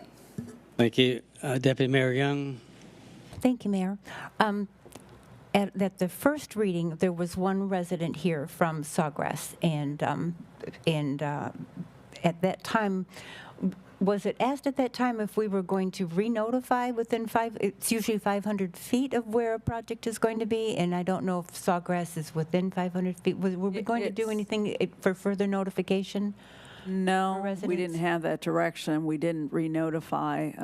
But to answer your question, Sawgrass Lakes is not, because it's about 700 feet from this edge of their property to where, some of this begins. So again, I know this shows yellow, but this is Norfolk Parkway here. It's not Sawgrass Lakes per se, but we did send a notice to, I think Councilmember Frampus had asked, and we do have a copy of what we sent out. So if you'd like to see that in the file tomorrow, I could show you that. I would, because as president of the association, I didn't receive anything. So. You all have a P.O. box, don't you? There's an actual number. Okay, it's whatever. Delivery address. Okay. And I believe that's on Sunbiz also. Okay, I'll show you what we sent out, but I did confirm with Denise Curry that we sent it out. And I reviewed that as well after the question came up, and it was sent to the address listed on Sunbiz. So I assume maybe that goes to the management corporation or. All right, so then for zoning, we have the three that are there already: institutional, commercial, and residential. We do. That's it. We just have the three, and now we want to bring in industrial. Okay, so I would have to agree with. I don't feel it's consistent with the surrounding areas, which is the reason that I had the negative vote in the first reading as well. That's my comment. Thank you. Jay Ditmore. Thank you, Mayor. So right now, as it appears, it's not. Having industrial to me would not be consistent or compatible with the area right now. I understand what the developer's trying to do, but I have a concern, and I think this is maybe kind of important. Right now, I think we have a good argument to say that it's not compatible for the area, and that's it. But my concern is, what if the area property north of there, which is now institutional, if they decided to sell that property and someone wanted to come in and say, we want to do industrial, and we already have industrial next door, we wouldn't have the argument anymore to say it's not really compatible, because it would already be there. And that's why sometimes when you plant a seed of one particular zoning, it could lead to other properties around it. And then we could end up with all kind of different things with industrial, and we wouldn't be subject to. We couldn't really hold them to these developer agreements and things, because it'd be a lot easier for them to change, I think. But remember, the ultimate tool you have is your vote. Right. Before it even gets to that point. So you don't have to rezone a property if somebody comes to you. That's completely legislative, up to you all if you want to do that. Future land use map denial and keep it institutional. I just have some concerns about that future, what that is going to be. All right, thank you. Mr. McDowell, you're next. Thank you, Mayor. Questions for Christy, and that is, I understand it's desirable. However, we do have existing pockets of this kind of scenario, correct? And then there's a follow-up where we have. We have some areas that have industrial next to commercial. Ellis Road is our biggest area with, the the industrial, and you really don't have too much commercial next to it. But if you think of the interchange of 192 and 995 and some of the properties that we recently, rezoned and designated, you have some commercial up front, and then you have some institutional behind it on Columbia Avenue. So the answer is yes. It already exists. So it wouldn't be like we would be doing this for the first time. There is precedence. Second, and the follow-up on this is the alternative. The alternative is you don't do the project with that scenario, or you change the commercial or the institutional code, which is something we would not want to do, I believe, correct? That would be a major undertaking once you start changing code verbiage, zone. Yeah, if they remain commercial, then they could do everything that's allowed in that commercial designation in the C1. There's nothing, we don't have an overlay in that area with certain additional prohibitions. We have in the staff report sort of that table that compares the types of uses in each of the zoning districts. And yeah, there can be some more intensive uses in that commercial compared to the industrial. I was just trying to weigh if that were the alternative, if we had to change the code to accommodate the developer in this particular build, is that worth the effort to do versus just voting and letting this pocket go? No, that's why in 2017, my recommendation was denial, because I have to look at it from the citywide perspective. And since we have, C1 and C2 zoning next to single family, I did not want to open that door of having mini storage. At that time, we were having lots of mini storage developers trying to put it next to single family. So I didn't think that was wise. Thank you. Mr. Batcheldor. Thank you, Mr. Mayor. What is it about a storage facility that puts it into the industrial, that classifies it as industrial rather than commercial? Because from a superficial point of view, and I'm exposing my ignorance, obviously, an institute to me says school, hospital, memory care facility, right, whereas storage is service provided for money, which kind of feels commercial to me. So could you just enlighten me on that? Thanks. It is one of those uses that could go into either type of district. It could go into the C1, C or C2, or in the industrial. This city, remember, some of what staff implements is whatever decisions have been made by previous city councils as to where they want certain types of uses. So I can just tell you the culture in the city has been, since when Keith Mills was here, that mini storage was always allowed, in that industrial area and not in the commercial areas. Not quite sure what the thinking was back then, but from a planner's perspective, it does fit in nicely with the category of warehousing and wholesaling, whether it's, like you said, sort of this rental kind of version of warehousing, or warehousing like by an Amazon or something like that, that has the entire, building as just its use. So it fits into that category, and I think it's just always stayed there. And there hasn't really been any suitable way of kind of putting it into any of the city's other zoning districts. We opened that, I think, to the commercial Wickham, because we had, it wasn't ample storage, it was the AA storage that's on Wickham, and I had to grandfather that in. So that's really the only other commercial zoning that allows some of that mini storage, but again, it's an indoor. And if I may just add on, not all storage is created equally. There is storage product on the market now that certainly looks and feels more like commercial zoning districts, but historically, traditionally, a lot of the storage that was out there does have a very industrial warehousing kind of feel. Oftentimes there are larger bays available. Sometimes you even find, although it's not allowed in West Melbourne, but in other locations, sometimes the bays and storage units are used for business endeavors and things like that. But you have, trucks coming and going and those kind of activities. So traditionally, in most jurisdictions, they do tend to zone the storage as industrial. Well, and I'll say this, that in the industrial zoning district, there are no prohibitions on like Mr. Richardson was saying, even if somebody wanted to have it so that contractors, you know, maybe had offices and stored their equipment and whatnot. So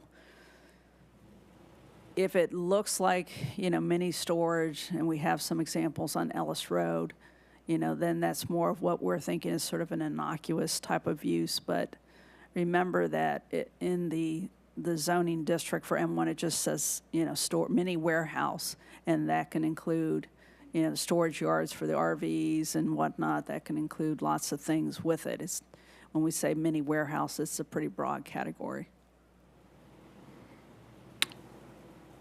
Okay. That help?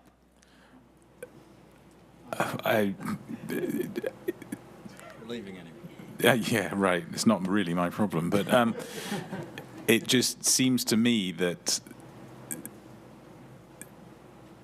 that isn't a very clear explanation, because you started off by saying it could fall into either. It could, because you had said, you know, you've seen it in other locations, and you're absolutely correct. And in other locations it has been. So those local governments have, you know, deemed that if it is just indoor self-storage, and they're very specific in some of their codes that they say self-storage and not the phrase mini storage, then it's allowed in the commercial.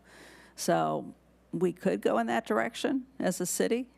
You know, it's not that staff, you know, your staff really has a burning desire one way or the other, but what I don't want to have is incompatible uses with residential. And that seems to be sort of the juggernaut as to how do we get around that. I mean, our city has so much residential, and we don't really have a lot of deep commercial to buffer some of that residential.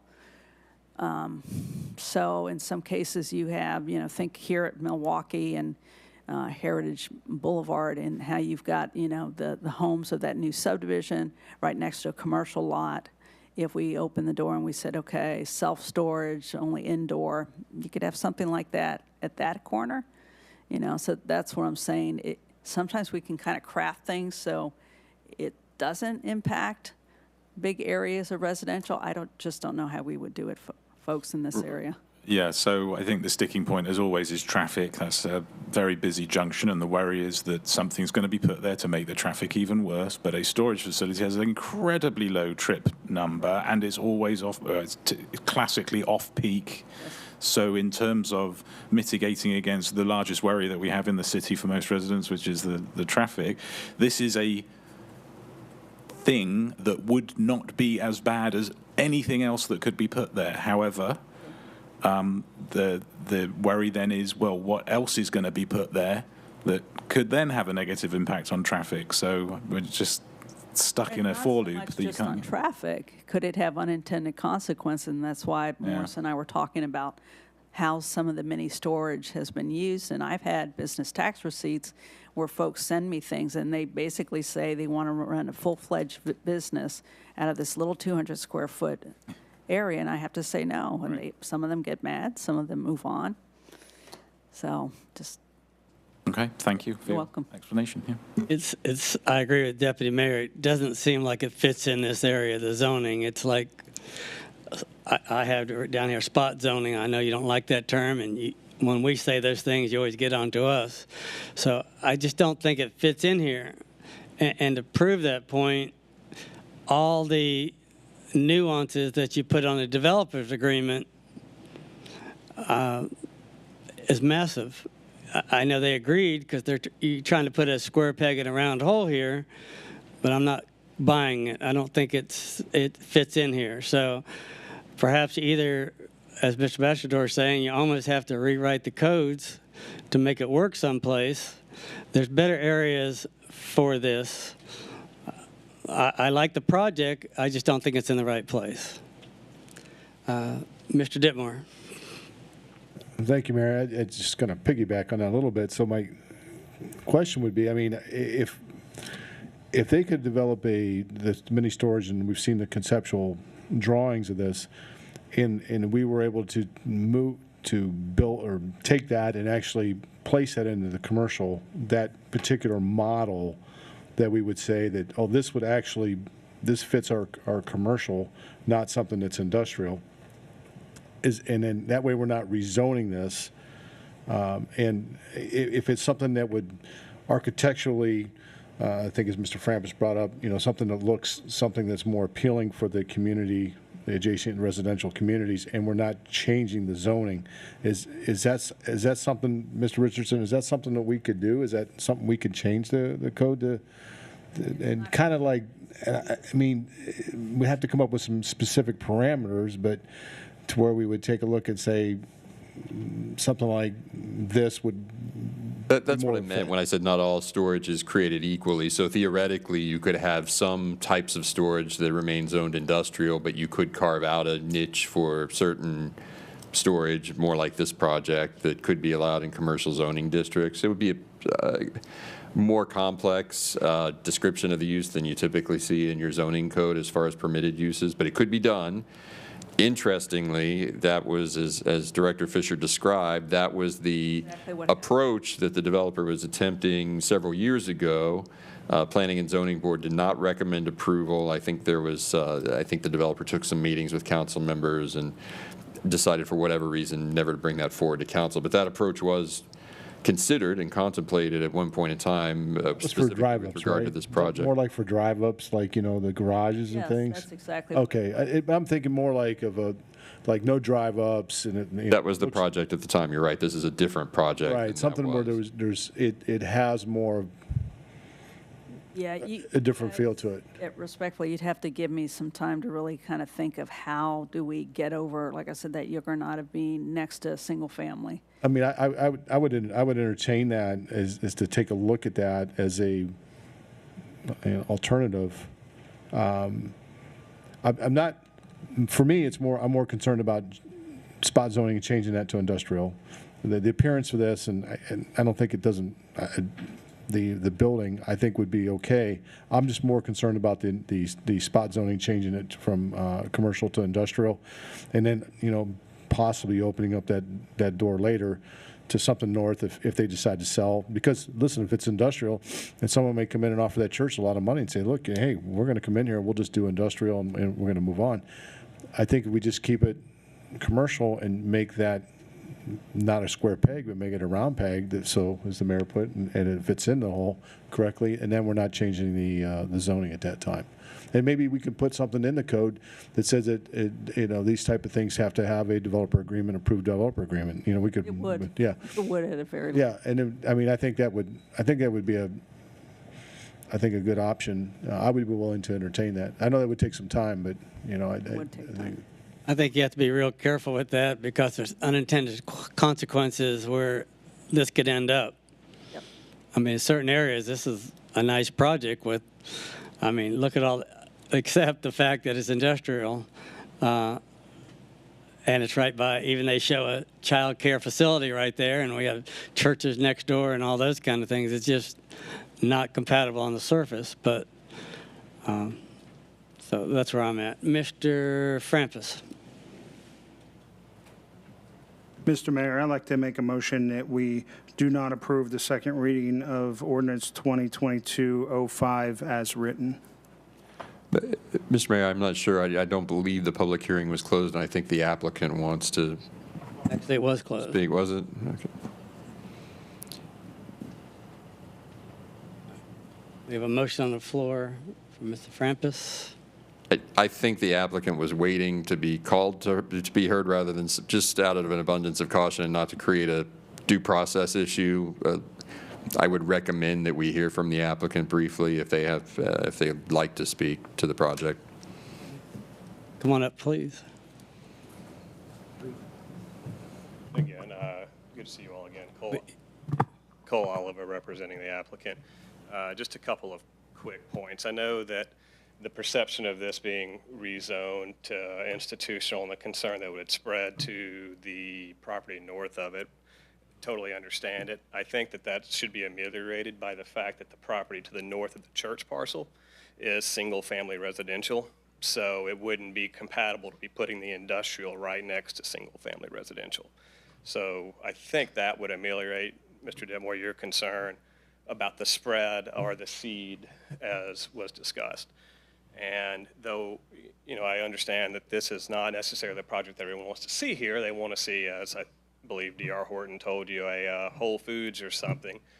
But such a project, if they would even give access for that, would still create the traffic problems. And the city at this time has the opportunity to approve this project with this development agreement in place, taking a large slug of potential future trips off of Minton Road and the concerns the residents have addressed and all the projects that, we all appear before you all. So again, I would, reiterate that this development agreement gives the city some larger control over the project in the future, whether it's this developer or some other developer, should this gentleman sell his property, the city will have, and I defer to Ms. Fisher on this, the city would have control over the site plan, but not the architectural or the, landscaping. It would be the bare minimum with the potential for future traffic that comes with that. And, in closing, I just reiterate, this is the city's opportunity to maybe take a step that's not perfect, but does address some future concerns and gives the city a greater control over the architectural details that would go there. Thank you. Thank you. Does anybody else wish to address City Council? For clarification, Mr. Oliver is correct under the current zoning. There isn't, like I said, there's not a town center overlay. And so they would be able to do, whatever anybody else is allowed to do and meet just the minimum codes. Okay, seeing none, we'll close the public hearing officially now. Mr. Frampus, go ahead and start again if you would. I'll stay with the same. Okay, yeah, I just want to make sure, get it on the record. Okay, Mr. Frampus made a motion to deny. Do we have a second? Ms. Young? Second. Discussion. Okay. All those in favor of denial of changing the zoning, signify by saying aye. Aye. Opposed? Motion passes 5-2 with McDowell and Bechador voting nay. Just for clarity of the record, that was a motion to deny the future land use map amendment under the comprehensive plan. Yes. Thank you. So therefore, we don't go on to the next. Given that that was denied, you couldn't approve the zoning or the development agreement as they would be inconsistent with the land use. All right. Thank you. Then our next item is the legacy of West Melbourne, the apartments. And this is to hold a public hearing for site plan of 199 units. Okay, for this agenda item, we do have this screen because it's absolutely an initial site plan. It's absolutely a quasi-judicial matter. So I'll let Mr. Richardson address this if there are disclosures. All right, by now you know the drill. So if you've had any of those communications outside of a public hearing or made a site visit or anything of that nature that is material to your decision here tonight, now would be the time to disclose that. I met with City Manager Scott Morgan. He gave me an overview of the project. Mr. Ditmore?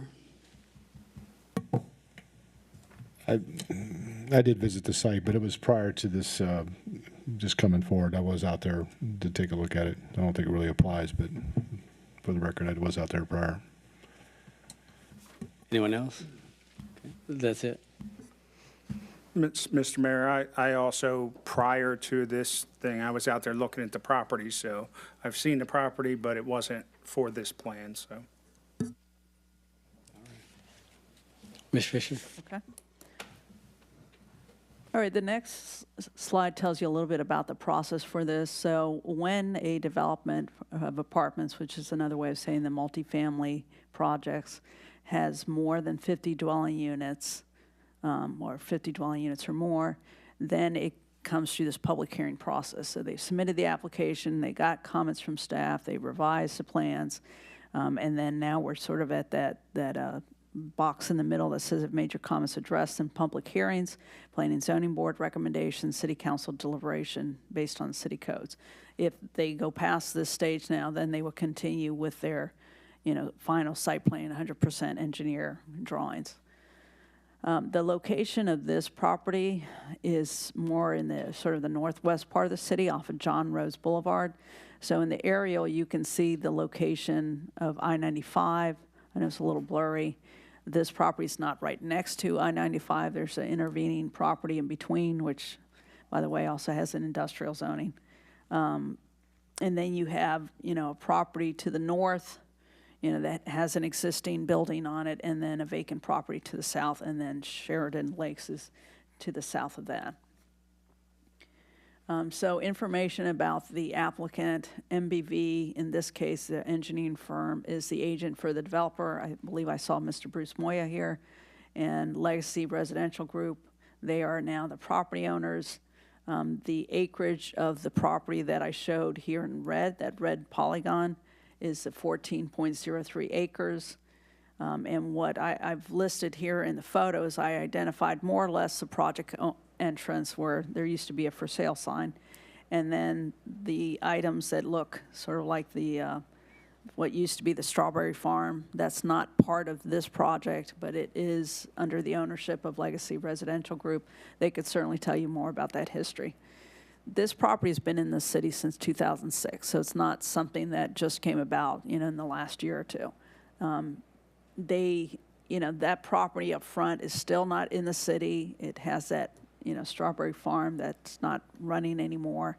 But at the time, it was better to avoid enclave issues with annexation, so it was kept out. The zoning is the multiple family dwelling R3. What they're proposing to do is have 199 units of multifamily, and they're going to have 5 3-story buildings and 2 2-story garage carriage buildings, a clubhouse. So their density ends up being 14.43 dwelling units an acre, which is below the 15 dwelling units an acre max. This is what's in the staff report, and this is what was submitted, during the Planning and Zoning Board, that shows the gray buildings, and then the little bits of blue for the retention pond, some of the shapes of the existing trees, and driveways, parking spaces, everything that they need in order to meet minimum code criteria. And then I had the label on that front portion that we had the picture of that strawberry farm that's not in operation. They have put a self-declaration limiting that use to, I'll just call it open space and not more apartment units. There's quite a few of these images in with your packet. I've only included a few just to show you, the front and rear of a typical building that they might have in that area. And then, this is where we go through when we as staff review it, and then the Planning and Zoning Board, I'm sorry. Okay, why is that going down here? Okay, this is where I wanted to show you some of the criteria. We did say that they meet the minimum criteria. Sorry, the slides aren't doing what I thought it was going to do. And, the third bullet down tells you they revised initial plan based on staff comments. So this isn't the first iteration that they had. And they, of course, that fourth bullet tells you this is an example where they have to pay that recreation in lieu of having actual, city parkland at the area. The water and sewer lines, sometimes people ask us, do they, bring it in, or does the city bring it in? The developer has to pay for all that. And then they have to obtain outside agency permits. So on this image of the site plan, there's a little tiny circle. I had been asked by one of the council members where the lift station was for sewer. It's just to show you where it's at. That's not right next to the road. It's, their own, we call it a pump station. We do have our civil engineer here. If you do have any technical questions on the item, we do have John Boyer. If you do, he's with Bowman Associates. John Roads, as everyone knows, in this portion is a 2-lane road. So again, I just wanted to make sure we're all talking on the same page. Transportation is also an item that gets looked at in terms of site layout. And, they have a project traffic engineer. They tell us, how many trips they think it's going to generate with 87 evening peak hour trips. The second bullet tells you that their project traffic engineer worked with the county and city staffs on a left turn lane and a right turn lane. So that's important to know. And then that last bullet just tells you that Oasis Apartments, now called Azalea Apartments, generate slightly more, and they at that time had to install the left turn lane, and they installed that east-west new road. All right, so this is an image that comes again from the staff report and their initial site plan that they submitted. What I try to indicate, because I had to turn this drawing on the side, I can't show north as being up. It wouldn't fit on the slide otherwise. But the sort of chevron pattern or diagonal hatching shows you the turn lanes. And I'm going to use my cursor. You know, I have this marked as northbound, so that if you're traveling, you know, through this portion, no longer will it be just 2 lanes. Instead, it will have, you know, the through lane, and then it'll have a left turn lane going northbound. And then on the right-hand side of the screen, you know, I label that in the south direction for John Roads. Again, they would have the through lane, and they would have a right turn, a dedicated right turn to go into the project.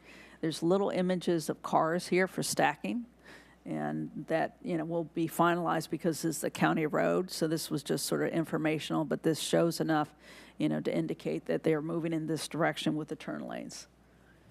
Other items that are on that list of criteria are environmental and site data. And the important thing here was this was one of the projects that, similar to Springs of Hibiscus, we were a little more successful in getting them to save trees. But unlike Epic and unlike some of the other, like Ascend, this property isn't going to be elevated quite as high. So it was a little bit easier to save some of these trees. So remember, the location in the city determines some of the environmental features and how we're able to work with properties. So this is one example of that. And we told you about the 2 on-site ponds and that they are going to extend the water and sewer. The site was an orange grove, for those who may not have known it, then a tree nursery, and then it remained vacant for many years. There's a property to the north of the site that, and this is north of the site, that contains some unidentified vats of chemicals, and that was years ago. They have a small pocket of wetland that will probably be mitigated so that it won't remain a wetland. And then we also have to look again at our comprehensive plan objectives and policies. Is this consistent? It's consistent with the density. They're doing what they need to extend water and sewer. And, you know, this property has, the third bullet tells you the property's been zoned this way since 2006. There are, you know, facilities to serve the apartment complex.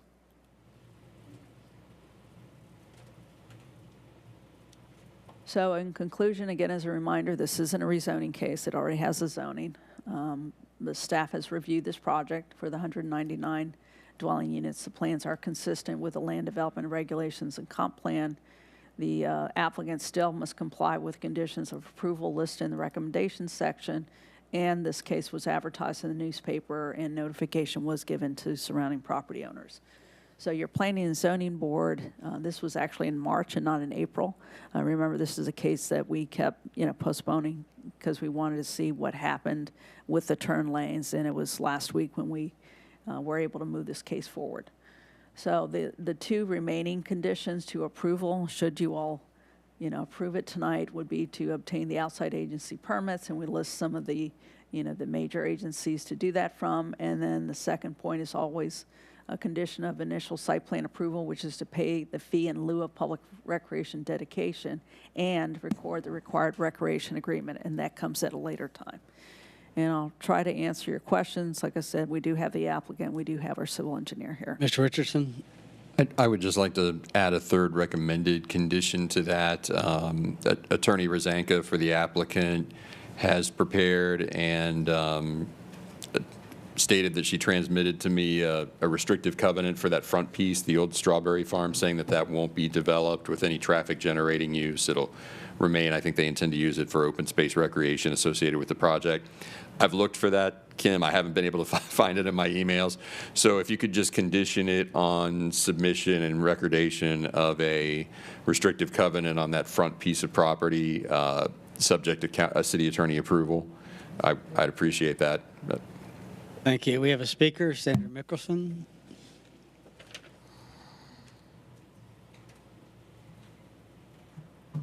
Sandra Mickelson, 745 Greenwood Manor Circle. I'm well aware if they meet the code. I learned a long time ago in the 1990s, if they meet the code, that you can't deny it.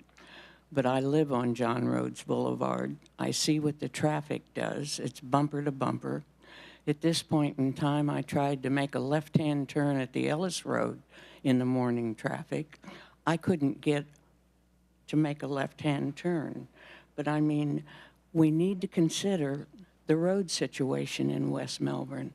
I mean, Minton Road is bumper to bumper in the morning when I went to the breakfast for our city, from 192 all the way to Palm Bay Road. I mean, even affordable housing needs to be considered. But as I said, the whole county of Brevard needs more roads, and where are we going to put them? And it all needs to be considered for our development. I mean, as I said, roads is what we need, and we're caught in the middle here in West Melbourne. As one of our old advisors, Charlie Sitcast, had warned us how we are in that position. So anyways, thank you. Thank you.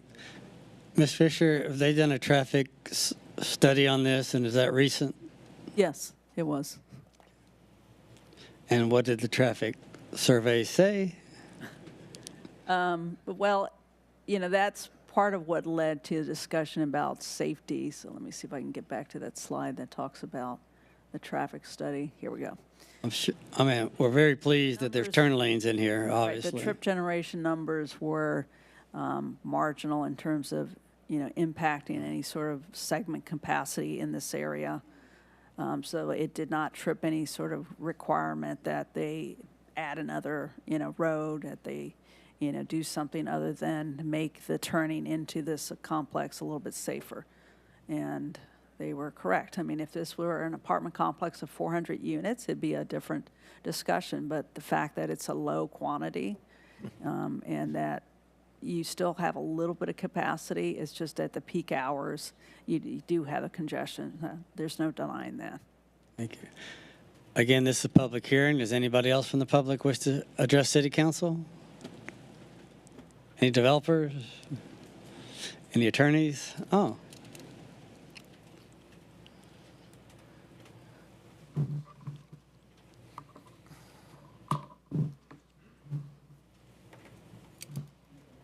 Used to licking fingers, but since COVID, you have to do it differently.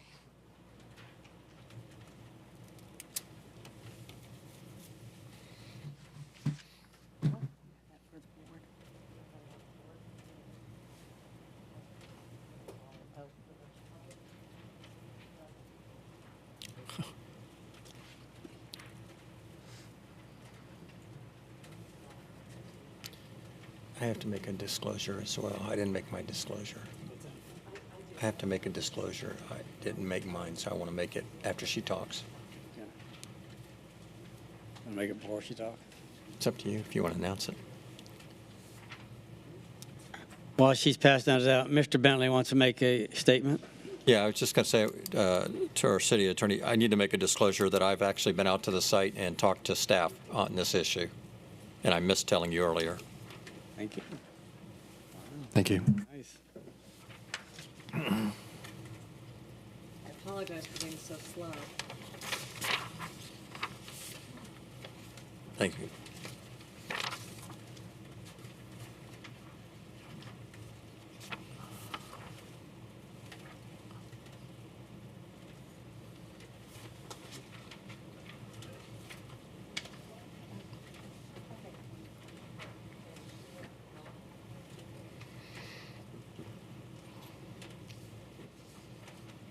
Did you still want your light on? No, I don't. Mayor Rose, members of the City Council, my name is Kim Rozenka. I'm with the law firm of Lacey Lyons Rozenka, and I'm here on behalf of Legacy Residential Group. With me is many of the representatives of Legacy Development, or Legacy Residential Group, Maurice Kayan, Alex Moya, Eric Downs, Rael Ramirez. Also, Bruce Moyle, the engineer of record with MBV, is present, and James Taylor with Kimley Horn, the traffic engineer, is here as well. So he can answer any questions you may have regarding the traffic study. This, as Ms. Fisher always does a great job with this, so I don't have to present too much, but I do want to explain a few small things. This does meet the requirements of your LDRs. It is consistent with the comprehensive plan. Your site plan ordinance requires off-site improvements to be shown, and that's what took a while to talk with the county. The county has asked for safety turn lanes, and the developer has agreed to do that because they do want their people to be safe as well. So it's just going to take some negotiations because it's not warranted by the traffic study, which Mr. Taylor could tell you much more, but they have agreed to do it. The site plan does show the off-site improvements of the turn lanes. There's also some off-site drainage that they're putting into that we've discussed with the city staff. And as Ms. Fisher explained, and what you have before you, is we have done a declaration of covenants to put onto the front 2 acres, which is owned by Legacy. It's still in the county, but they don't ever plan to develop it. They want to use it for amenities for their development. That's what they've done throughout the state with their projects. If you're out on Century, the Legacy at Oaks. Yes, and they have a number, like I think they have 4 acres of open space, and they kept this huge tree that's used just for the residents. It's a lovely site, and they plan to do that here as well. They are developers, but they hold it. They don't sell it. It's been long-term for them, so they don't plan to, they won't. They're not going to build it and sell it. That's not their business model. They can answer any questions you may have about their business or their plans, but they are here. They want to be in West Melbourne. They're excited to be in West Melbourne. We appreciate all the staff working with us. It did take some time to get through the county traffic requests, but your road does need it. You're right, because I've driven on Minton Road, and it does get very, very busy. So if you have any questions for the traffic engineer, for Mr. Moya, or for any of the Legacy representatives, please let us know. We're here to answer your questions. All right. Thank you. Any questions for them? And we would Yes. ask for recommendation of approval. Mr. Ditmore, do you have a question for him? I'll just, no, not yet. Mr. McDowell? I'm sorry. Before you go down. Okay, go ahead. No, I'm fine waiting. I had a question for you. Yeah, we have a couple. Mr. McDowell has a question, then you. Great, I can't resist. Strawberry fields forever, is that what I'm hearing? As though, Yes, sir, except they probably won't be picking the strawberries, but yes. okay, it will be they're vacant. gone, but when you said amenities, can you elaborate? What does that mean? Sure, that's why the concept plan that I showed you, they're going to have probably a little dog park, just places. They're going to have benches. It's part of the owner's recreational facilities where they can go and relax. It's not going to be a park open to the public. It's not going to be anything other than for the enjoyment of the owners or the users at the apartment complex. They may have more details. I don't know that it's all, but that's what that the concept plan I showed you. Those little square acres and the trees. That's the 2 acres. And Yeah. this piece over here? That right there. Yes, that's the 2 acres of strawberry fields. Oh, I just want to make sure we get this on, just noted, because the tree ordinance, I believe, is in part of this whole upcoming discussion that we're going to have when we look at the comprehensive plan.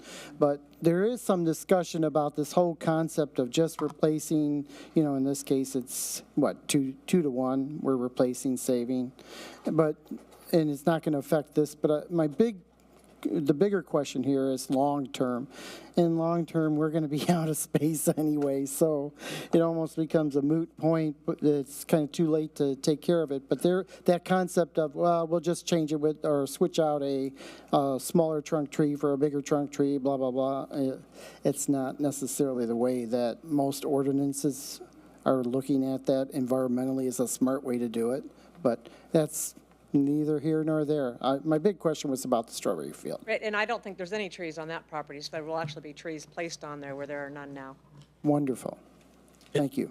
Mr. Zenka, is that piece of property in the city, or is that the one that's county? That's in the county. That's the 2 acres that are along John Roads between, my clients own it, but it's the 2 vacant acres in the county. And at this point, they plan to leave it in the county. Again, there was an enclave concern, so. I don't think that's a concern anymore, is it? No. We Different lawyer, different concern. Well, also different Florida statutes. Yeah, Right, we that could too. discuss that with Ms. Fisher. We were just trying to show that it wasn't going to be developed. We weren't going to be generating trips. We weren't going to have more people on that road because of those 2 acres. Yeah. Mr. Frampus?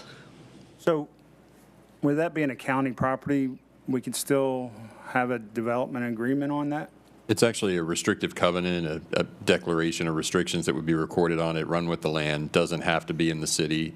It could be annexed. Some people read the statute about creating enclaves and they overlook the portion that says that applies to developed properties. The enclave that would be created is undeveloped. It wouldn't create an enclave. Can be annexed, doesn't have to, but this would be binding regardless of whether it comes into the city or not.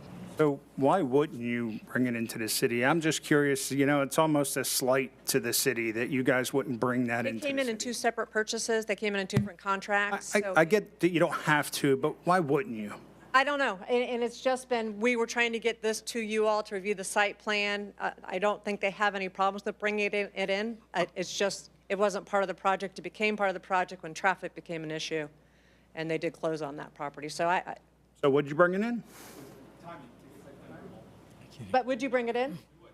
Yeah, sir, they said yes, they would. And I think they're going to want to because they're going to have some recreational amenities on there and probably want to get some credit against their recreation fee for that. What is that? Oh, and my other question was, I don't know that you can answer this.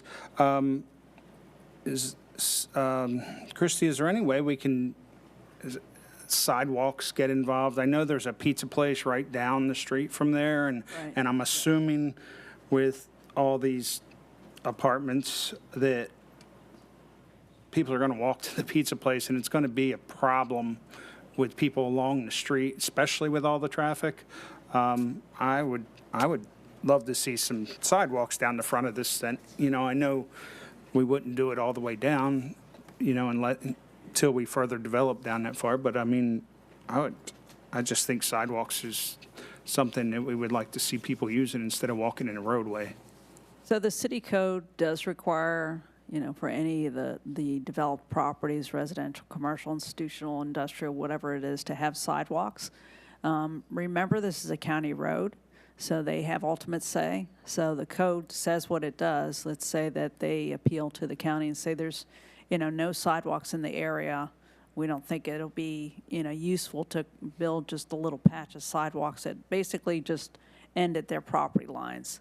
The county could say, okay, we will hold, and I did talk about this a little bit in the staff report, we will hold some of the funds that would normally go to that construction that you would pay, you know, for future sidewalks. So I couldn't tell you for sure that that's the way the county's going to go in that direction, but I'll certainly let them know, you know, when this is going through the process, through the final civil engineering, that if you all, you know, think that it would be well-suited to have a sidewalk in just that stretch, because that's the only place that it's going to be, then we can convey that to the county. I just see people walking down and utilizing the roadway instead of a sidewalk, so. Yeah, and on Ellis Road, too, I see that. Thank you. Mr. Bastardor, did you have a question? Yes, how many units are there per the big five? Not 39.2. So which one's missing a unit then? Y'all need to speak into the mic, though, so we can, people at home can hear. That works, isn't it? Yeah. You said versus 200? Yeah, exactly, yeah. My name is Alex Moya. I'm with Legacy Residential. What we have is 39 units on 5 buildings, and then we have the 2 carriage houses. So the carriage houses contain 2 units per carriage house. And how, if you hadn't had the 200 unit restriction for the second exit, how many units would you have put on this square footage? We're long-term hold, so we're not looking to ever maximize property. You know, we're just looking to make our performance work. If you see our other properties, we're looking to make a nice, you know, community, with nice amenities. You know, I think we went in borderline of what the maximum was, and we're No, I completely understand why you did it. We did it for a reason. Christy, how many units could have been put on that if there was not the 200 dwelling limit for? 15 per acre. It is 15 dwelling units an acre. That would be the maximum for that particular property. And they're at the, you know, let's go through the numbers so that you all, you know, see it. I think I had that actually on this slide. Proposed density, 14.43 dwelling units an acre. That's their gross density. So it could have been slightly higher. It could have been like 220 something. Slightly. Okay. Yeah, the math would be just slightly. All How many acres? So it doesn't make a massive difference in this point, in this case, that we have that code there that would have required them to put in 2 X's. It's only saving 20, so it's not having much impact on the traffic anyway. Okay, that's all I wanted to figure out. Yeah, thank you. Welcome. Let me get the rest. Deputy Mayor Young? Well, you've answered several of my questions. Now, this is a concept. This is not what it's actually going to look like. This is very nice, by the way. The site plan is what was up here before, and it Okay. does follow along with that same All plan. right, and you are putting in the left turn lanes, and this is not gated. Correct. No. Okay. Everything else was answered already. Thank you very much, Mr. Zenka. Mr. Bentley? Thank you, Mayor. As Mr. Batchelor said, I thought the number 200 was interesting, but I do appreciate that you guys are putting in the turning lanes, both north and south, because I live there, or close to there, and that's a nightmare, and so I think that'll be much safer for the folks that have to travel that road. I would ask, I think you built a unit up in Vieira, and it's a nicer facility than the one you're building here. What gives there? I'm just sort of being facetious, but I am wondering. Come up, yeah. Could you state your name, please? My name's Eric Downs. I'm also with Legacy Residential. I wouldn't necessarily say that it's a nicer development by any means. I mean, this is still going to be made out of block. We have barrel tile roofs over there. I don't know if you're referring to a comment that Christy Fisher made in her report, saying that we're going to be doing, maybe possibly aluminum shingle roofs at the moment. It's up in the air, but it's going to be just as equivalent, just as nice, if not a little bit nicer. Thank you.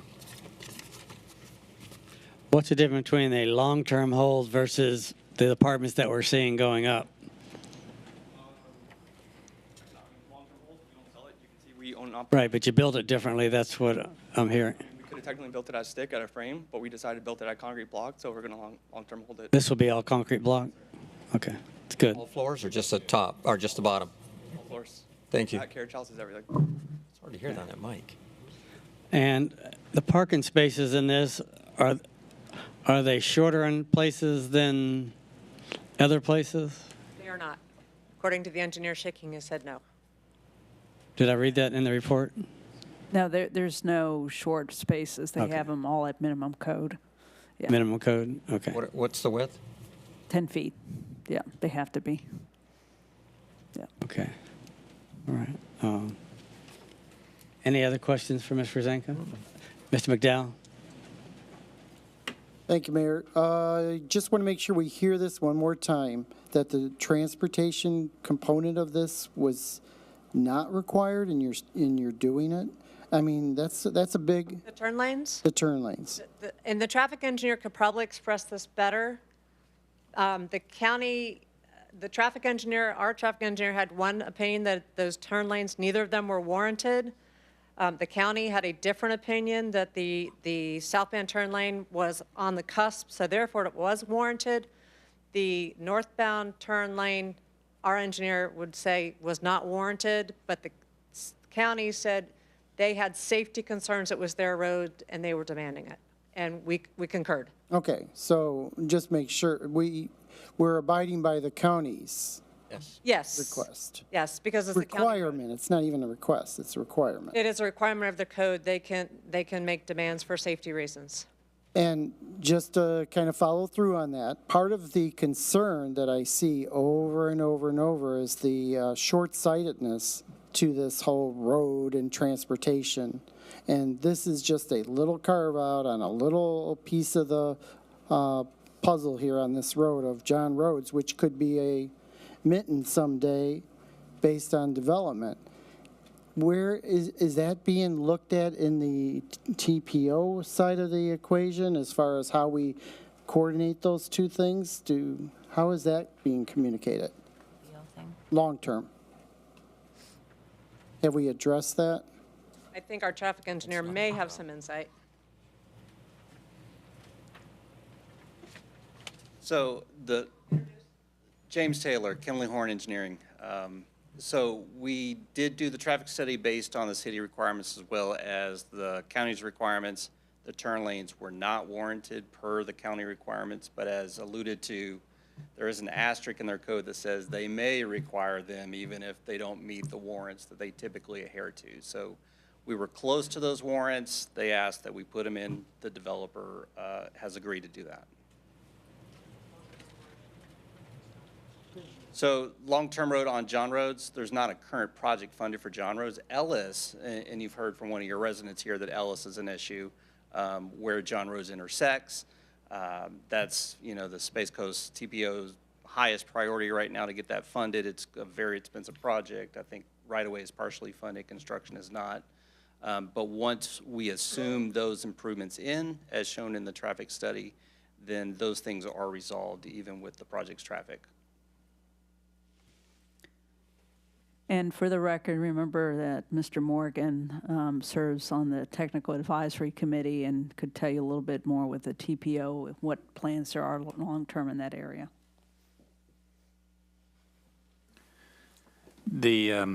I know that the county does not have any plans to 4-lane John Roads, which I think is why the turn pockets became so important, is there aren't any long-term plans for doing that.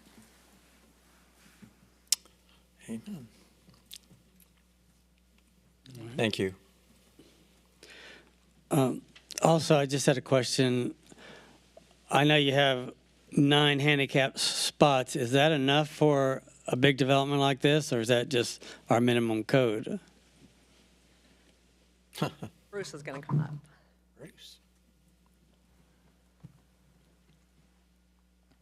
Good evening, Mr. Mayor and Council. Bruce Moyer with MBV Engineering. It's your code and it's ADA standards for that's in the Florida Building Code, that you have to have so many handicap spaces, ADA spaces per parking space, and that's not just what you see in the on the outside, but any parking garages also have to have the additional ADA spaces to meet the Fair Housing Act requirements. Okay, and also, I know most people, these garages, they use it for storage as opposed to cars, but those garages obviously count as a parking space. So if everybody had 2 cars and they didn't park their car in the garage, it doesn't work mathematically, even though it works on paper. Is that correct? That's possible they could do that. I don't think that's probably going to be allowed. I'm sure there's some restrictions that would say that you can't do that, but that would be up to them. I'm sure they have plenty of rules to make sure that every tenant has parking and they're not just that's always a good thing. Using their garage for storing. And last question, are you going to have any electric charging stations for your resident? That'd be, yes. They're shaking their head, yes. Okay, thank you. All right. Anyone else have any questions? That has to come to us in terms of their specifics. If they are going to have electric charging stations, they would need to either show it with this next set of drawings, if you all approve tonight, or come back and revise at some point in time and show us where those spaces are going to be. And our city engineer, you're here for a reason. Could you tell us why? What did you anticipate answering, or you have any comments? We asked him to come, staff asked him to come, just in case there were questions about water and sewer extension. It's, coming from several areas, so I didn't know if that would be a question or if, any of the drainage would be a question. So we just had him here in case. No, as long as they flush it and it goes south and it drains off if they keep the water on their property, we're okay, so. That's right. Those are the minimum code requirements. Good. All right. Anyone else want to address City Council for the public hearing? We'll close the public hearing. Mr. Ditmore? Thank you, Mayor. I'm going to make the motion. I just want to make it clear. Mr. Richardson, you said there's something contingent on the motion, some approval for your... A third condition after the 2 that are on Director Fisher's slide would be just subject to agreement on a declaration of restrictions that receives city attorney approval. Okay, so I'll make the motion to approve the site plan, the initial site plan for the 199-unit apartment community known as Legacy at West Melbourne, located I-95 west of John Rhodes Boulevard, north of a vacant property, contingent upon the city attorney's receiving the paperwork for his approval. And the other two items as well, I believe, the fee in lieu of public recreation dedication on the slide right up there. Oh, I'm sorry. Those two. So those, yes, approve it with the following conditions: obtain outside agency permits from Florida Department of Environmental Protection, St. John's River Water Management District prior to final site approval, and pay the fee in lieu of public recreation dedication record the required recreation agreement. Second, Rose. Any discussion? Ms. McDowell? Quick here, where does the, adding the parcel of land come in? We don't have to put that into the language this time around?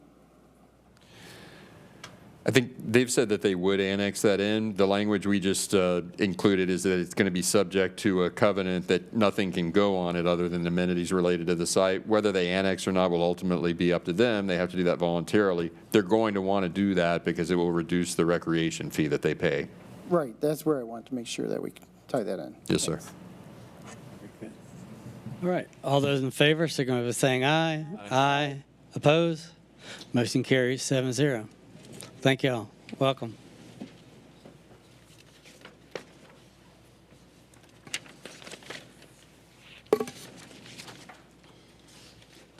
That concludes the public hearings for tonight. Next, we have the public forum. Do we have any speaker cards? Anyone want to address City Council? We'll close the public forum. We have the consent agenda. We have 2 items on that. Ms. Young? Motion to approve the consent agenda is written. Mr. Ditmore? Second. Okay. All those in favor, say aye. Aye. Oppose? Motion carries 7-0. Which brings us to the Police Department's quarterly report. Good deal. All right. I think most of us have seen that, so I'm sure you're going to go over some highlights. Don't listen to him, he's leaving. Heard every word, is that? He's leaving, don't listen to him. All those in favor? Trouble? All those in Aren't you leaving? I'm trying to.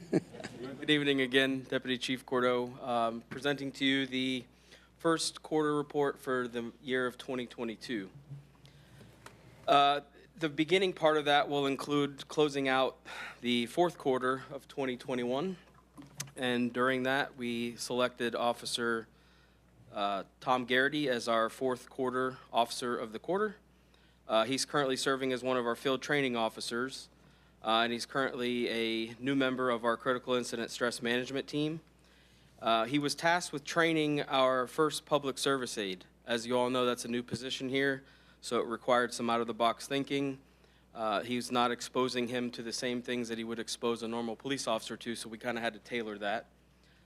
He has successfully completed that, and proud to say that the PSA is now operating by himself solo, thanks to Tom's efforts, among other people. One of the highlights for Officer Garrity was a missing person case that he got in November. A girl was missing from Palm Bay, and she was located at a hotel here in West Melbourne. During that investigation, he determined that the juvenile was possibly the victim of human trafficking. He separated her from public view so that she felt a little more comfortable, had the hotel staff secure video evidence, and it ultimately resulted in 2 people being arrested and prosecuted for that. He was able to, after they were arrested, secure the evidence needed to help the detectives make it a successful case. While that was happening, actually, there was a car that caught on fire in the parking lot. This was an intoxicated driver who crashed into some trees and shrubs behind the business. You may have seen some of that on the news. The body cam video was requested. Tom, along with a lot of other people, ran out and heard yelling and screaming from inside the vehicle. It was the occupant asking for help. They used the fire extinguisher to break windows and get the guy out, bringing that to a successful resolution. He was honored for meritorious service during that incident. In addition to these things, Tom's just an overall great officer. He came to us from the sheriff's office, and his experience there really shows. He's willing to help whenever needed. He covers shifts. He has acted as the shift supervisor on occasion when needed, with the guidance of a lieutenant. And just overall leadership, teamwork, courage, and dedication made him worthy of this award. For the 2021 Officer of the Year, we just recently, a couple weeks ago, had the opportunity to recognize Officer Brittany Rao at the Brevard County Association of Chiefs of Police dinner. Brittany is our training coordinator, and in that position, she's continuously preparing new recruits for their orientation prior to going out into the field. That kind of lays the foundation for everything that they're about to learn when they go out into the field. So it's a pretty important opportunity for them to be exposed to a lot of various topics. There's a lot of scheduling to accommodate there with different instructors and getting them all on the same page. So she does a great job with that. In addition, when we have an incident that we have to review, whether it be a use of force or a pursuit, sometimes we determine that we need to send our officers through remedial training. And that's an opportunity for them to be educated on maybe even a better way that they could do stuff.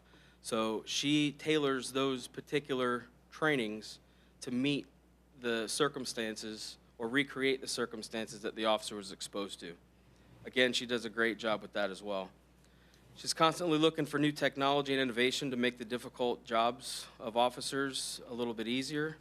We're rolling out new tasers because of her initiation, and she was also the one that spearheaded outfitting each officer with new lightweight rifle plates for everyday use.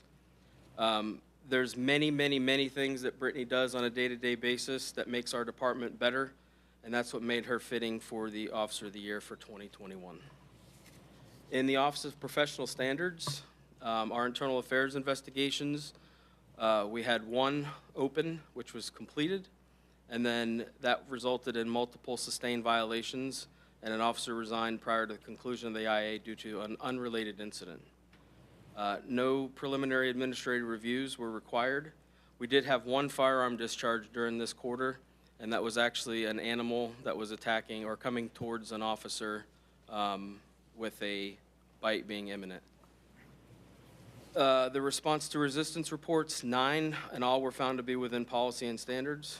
0 vehicle pursuits, and we had 2 department traffic crashes. One was found to be non-prevented, and one was found to be preventable, and that resulted in training, counseling, and discipline, which was consistent with the findings of that.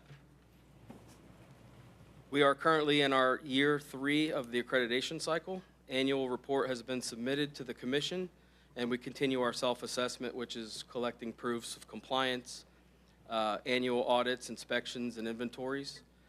And we are expecting to do our mock assessment later this year, and then the formal assessment would be later around October, November. Grants, we continue, like I said before, 2 tasers. We're using the JAG-D grant for that, and we do our regular reporting requirements for the grants. And then the EOC team calls have kind of dwindled down at the beginning of this quarter for the COVID response. Recruitment and selection, this is a never-ending process, as you well know. Just to recap kind of the process of how this works, when we post a position through HR, we receive the applications, we conduct oral board interviews with usually 3 people in the department. Those that successfully navigate that get moved on to the command review, which is the command staff doing another round of interviews. If we decide to issue a conditional offer, that person would then move into the background process. And as long as they navigate that successfully, then we move to hiring them. During this quarter, we conducted 14 oral boards, and a lot of the information that I have here is outdated, but at the time that this was created, it was current. So I'm not going to go through all of those. But some have been hired, some have been let go or released from the process due to various reasons, such as background issues and stuff like that. As far as background issues are concerned, we had 9 candidates during that time, 6 sworn and 3 non-sworn. Again, some made it through the process, some did not due to various issues that come to light when you start digging down into their background. On the sergeant's promotional process, we recently certified a list that included 6 candidates that passed the written test and then successfully navigated the oral board process. So there's a list of 6 candidates that made that list. How many openings do you have for sergeants? Right now, none, but we're anticipating one though. Oh. I'm sorry. Oh, that means somebody's moving up? We're anticipating, we have a sergeant right now that's in the hiring process with the FBI. Okay. So we're anticipating that vacancy shortly. Gotcha. Intralateral transfers, 2 postings were completed. We have a officer that was selected for motor officer and an SRT utility member. You met tonight Officer O'Connell and Officer D'Ambra. At the time of this, they were to begin. They have begun. And we currently have 3 that are in the police academy currently. We brought on board Officer Ashley Simons from the Melbourne Police Department during this quarter. You met her at a previous meeting. She's kind of hit the ground running. One thing that she added to this is that thus far, West Melbourne Police Department as a whole has accepted me with arms wide open, and I'm grateful for the opportunity to continue serving, saving, and doing what I love. So she's doing a great job. Officer Madison Ontiveros came to us with no experience, and she's currently in the FTEP program.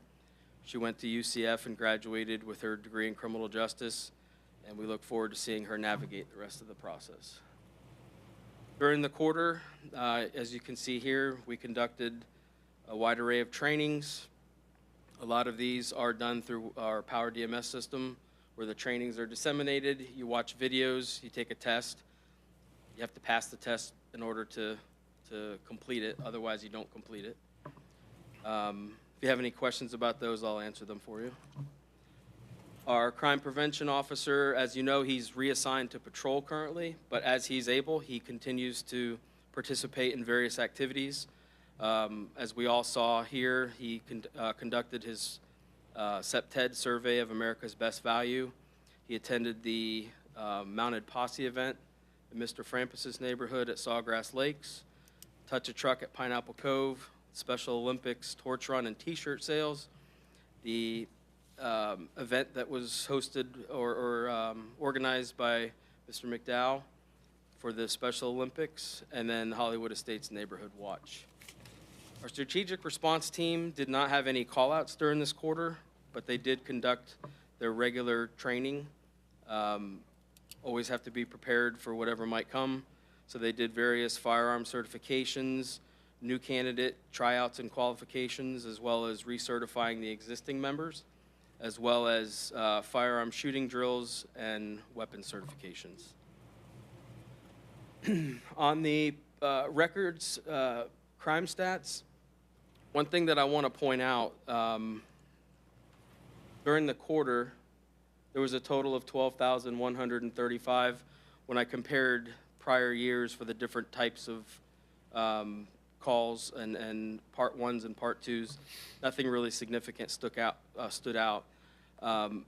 In a discussion with Mr. Morgan, he suggested that we come to you and do a presentation regarding the switch from uniform crime reporting, which we've done for years, to a new system called NIBRS.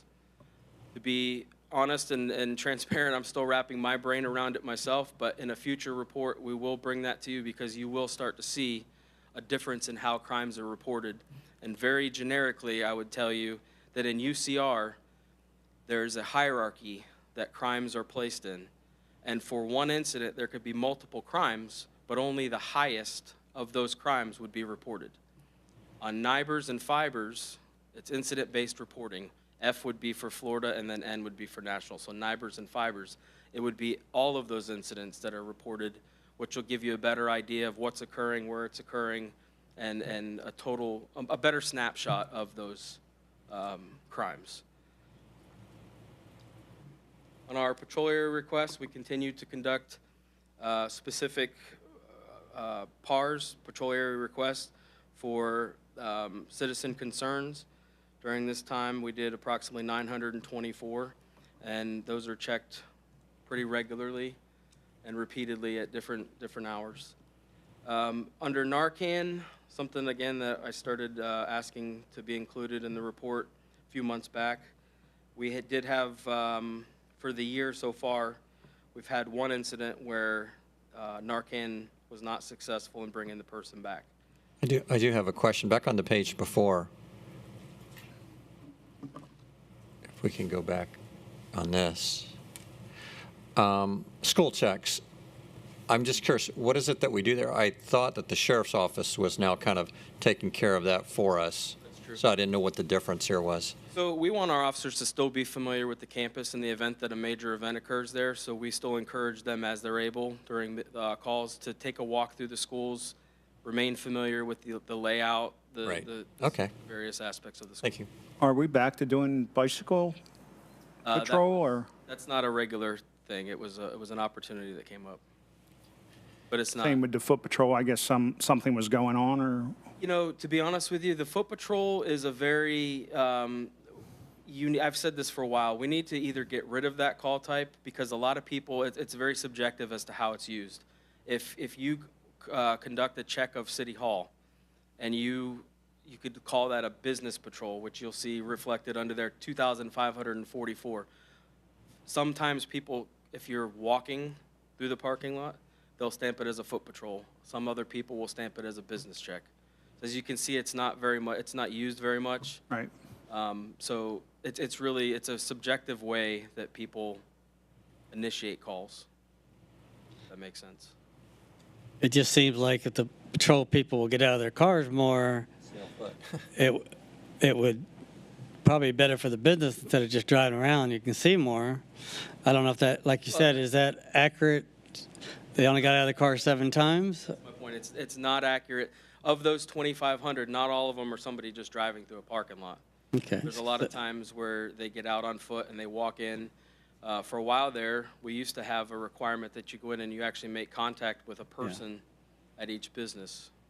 So you're going to delineate that in the future, how many times they got out of the car? It does need to be that, yes. Okay.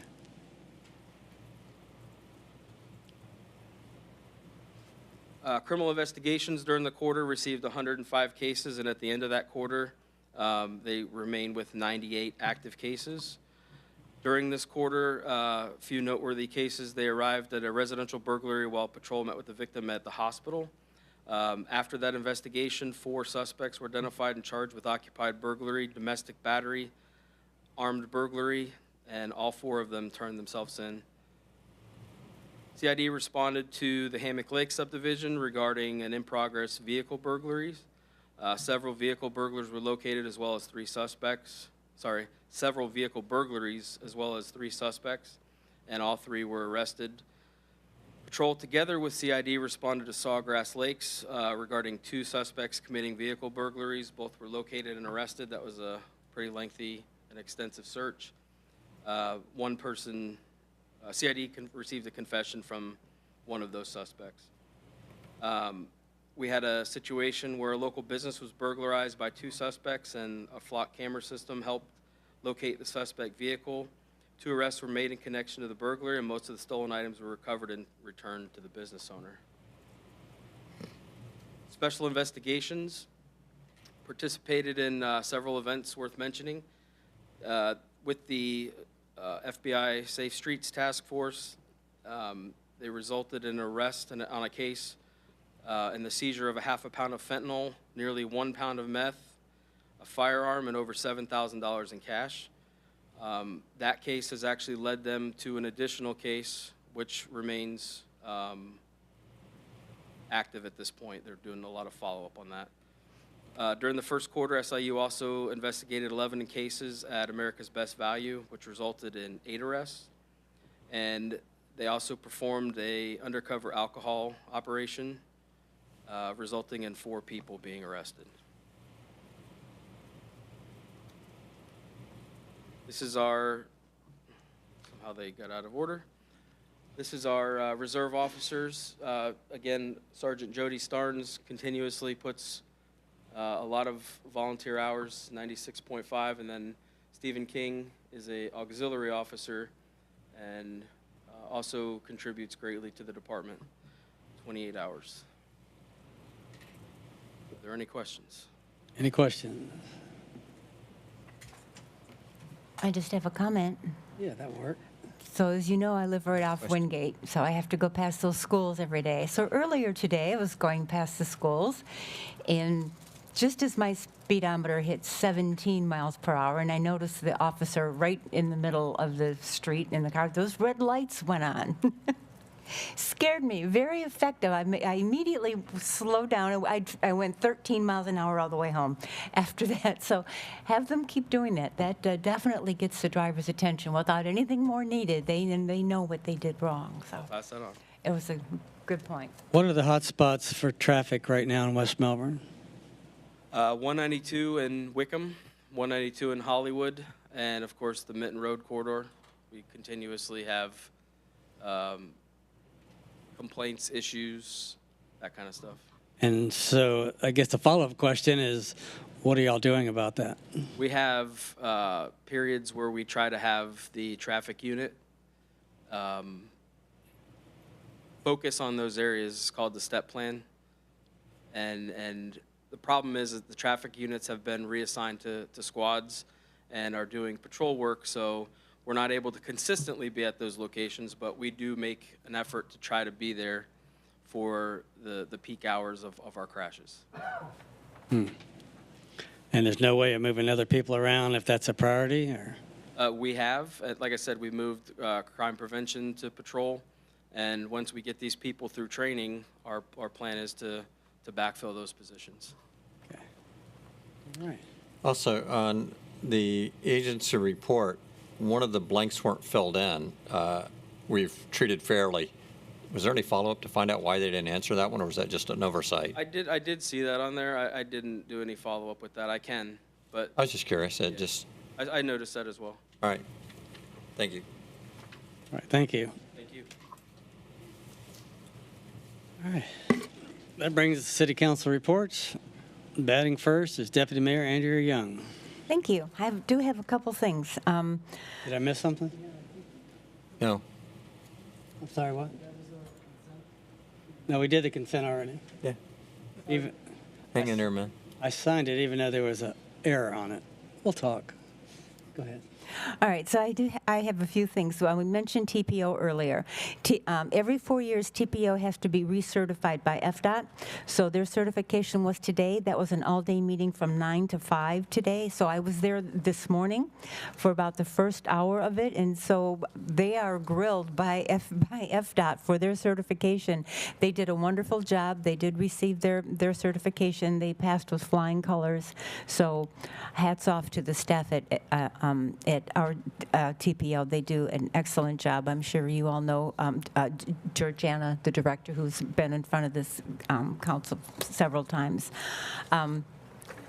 Also, one of the things I wanted to talk about was Ellis Road, and I'm not going to read to you here other than we have 3 new I-95 interchanges in Brevard County. Both phases of the St. John's Heritage Parkway is now open to traffic from Malabar Road up to the new interchange at Ellis Road.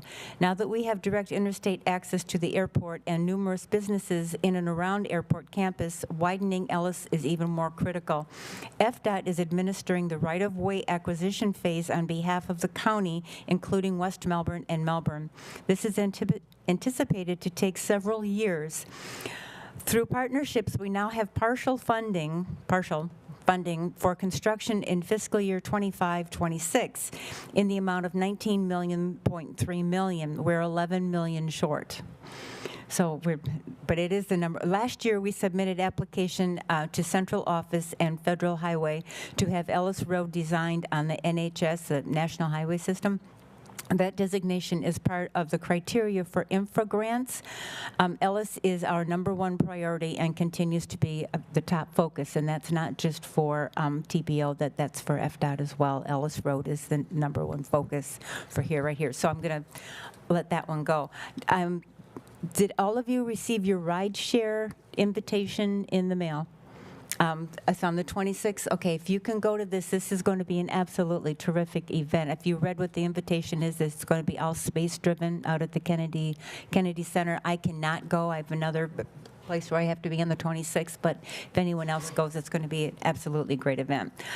Melbourne Airport. I went to the Melbourne Airport meeting. That's always exciting to go to. There's so many things going on at the Melbourne Airport. Now with TUI on board, they have 3 Dash 9 planes, and the capacity on the Dash 9 plane is 325 passengers, and they had they finally reached the capacity was 325 passengers, and it is the first flight out of Melbourne that has ever been at capacity. So they anticipate this being normal business, that all 3 of the Dash 9 planes will be at capacity, the more that they bring in for TUI. With the airport being under construction the way it is, it's kind of cluttered at the moment, but it is getting better. Yes, I see they're cluttered. I'm being kind here. It is a little cluttered at the moment while they're building out for TUI, but it's going to be a very nice airport. The airport hotel should be finished in the first quarter of 2023. I have the rest of the agenda here if anyone is interested. Moving on to TDC. TDC, there's 3 reports right on here. Brevard County is doing terrific. Brevard County for the first quarter room night demand, Brevard County itself is up 31.9%. Jacksonville is only up 22%. Sarasota up 18.8%. Fort Lauderdale 14.3%. West Palm 16.9%. Daytona Beach 3.6%. And St. Pete is up 11.9%. So everyone is coming to Brevard. It is revenge tourism at its best. For the month of March growth, 2022 versus growth in 2021, Brevard County is up almost 10%, 9.7%, with Orlando at 45.5%. So it is going crazy all over Florida. People are coming down here. Also, for the 21-year in review, there were 31 launches at the Space Center. The TDT, the Tourist Development. Next thing that last T is for the Tourist Development, brought in $16.94 million. This is just on the 5% bed tax, which is absolutely terrific. 2.32 million hotel rooms sold in 2021. Major events is for funding goes for the grants that we give there. The tourism and lagoon grants, there were 13 grants awarded at $841,668. Sports, 21 events, $174,850. Cultural, 17 grants, $140,000. And investment capital facilities, 1 grant awarded, and that was for $1 million, and that was for the restoration at Laurie Wilson Park. So that Laurie Wilson Park is really a terrific thing. I'm almost done.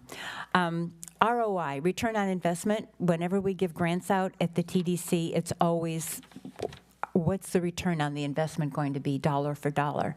So this is for the year 2021, and I won't do the whole thing. I'll just hit the high parts here. For the month of July alone, just in advertising, we spent $261,000, and that $261,000 resulted in $82 million in hotel rooms purchased, which is a return on investment of $314.19 per dollar spent. That is terrific, and all the months are pretty much like that. October, $231 return on investment. April, $252 return on investment. So the money that is coming in from tourism is going right back out and bringing more tourism dollars in here. Tourism for Florida is a very hot item, and Space Coast, we're advertising Space Coast to make Space Coast. If other businesses and things put Space Coast in their advertising, when someone hits Google for Space Coast, all of these things will turn up. And this is absolutely free advertising that the others are using if they just capitalize on that for branding. We're branding Space Coast as a brand name. So tourism is a good thing. Pardon me? I ask you a question on that? Is there any way to, how much of that comes into West Melbourne? Is there any statistics that relate to West Melbourne for those? It's not. It's No. much more broad than that. It's Brevard County. It's hotels in general. I could tell you which hotels pay the most into that. I could tell you which of that, but it's not all that much. That's my report. Thank you. Just to piggyback on that, is there any way that, since we have all these tourists using all our facilities and our roads, can a 5 cents on every dollar, can some of that come back to roads? Is there any way that that could be changed? Every penny of the 5% is allocated, like 1% of 1 penny. That's how it's written out, which I can bring that all for you. That's how it gets into cultural, that's how it gets into sports, and that's how it gets back into the community. Like when we have some of the other things that I can't talk about that are coming, they'll qualify for grants, and then that money will come back into the community. So some of the sports grants, if we had here like we do capital improvement, that grant money that goes to that particular building or whatever that's doing the capital improvement, that's how it comes back into whatever community it is. So you're saying West Melbourne's not getting anything? Well, we haven't asked for anything. We don't have anything to ask for to be able to give a grant to. Well, you may recall, we did get some of that funding for West Melbourne Community Park. Way back. Came from the TDC Yes, for the park? yes. I didn't know we had a park grant. Must Yes. have been before my time. Robin Fisher got that for us. Oh, well, there you go. Okay. And also, just piggyback on what you said, Holiday Inn Express in West Melbourne on Coastal Lanes was just sold to a investor group up in New York, wanting some Florida exposure. All right. All right. Thank you. Councilmember Daniel McDowell. Thank you, Mayor. Just went to the regular meetings, the multicultural meeting, the Vets Honor Flight Luncheon, went and saw General McChrystal at FIT. That was excellent. There were quite a few public officials there. But as far as, I did attend a tour with some other officials of the elementary school in Cocoa. It's a pilot school that is partnering with a children's health services nonprofit. There's like 50, I believe, pilots throughout the state of Florida. And it's a holistic approach to the school, which is very different than the current model that we use in our public school systems. So we're learning a little bit about how that model might be applied throughout the other schools. It addresses the health issues and some of the basic things like, so they can achieve that standard of third grade reading level, because there's lots of reports that show if that doesn't happen as they get older, that is problematic. And, a whole bunch of things can happen, obviously. The last part is that, final part is I just want to be able to make sure I choose my words carefully here, but I do need to get on public record that I want to have my remarks about the recent request for the public records that we all had faced here as city elected officials. That process, I want to be able to commend and reassure our city attorney, Morris Richardson, that I feel personally and professionally handled it perfectly. And so I just want to make sure that's on public record, that I have total confidence and support his role and his advice to me as far as how I should conduct myself in responses to the community that had concerns with that whole situation. So thank you. Thank you, Mr. McDowell. Councilmember Frampus.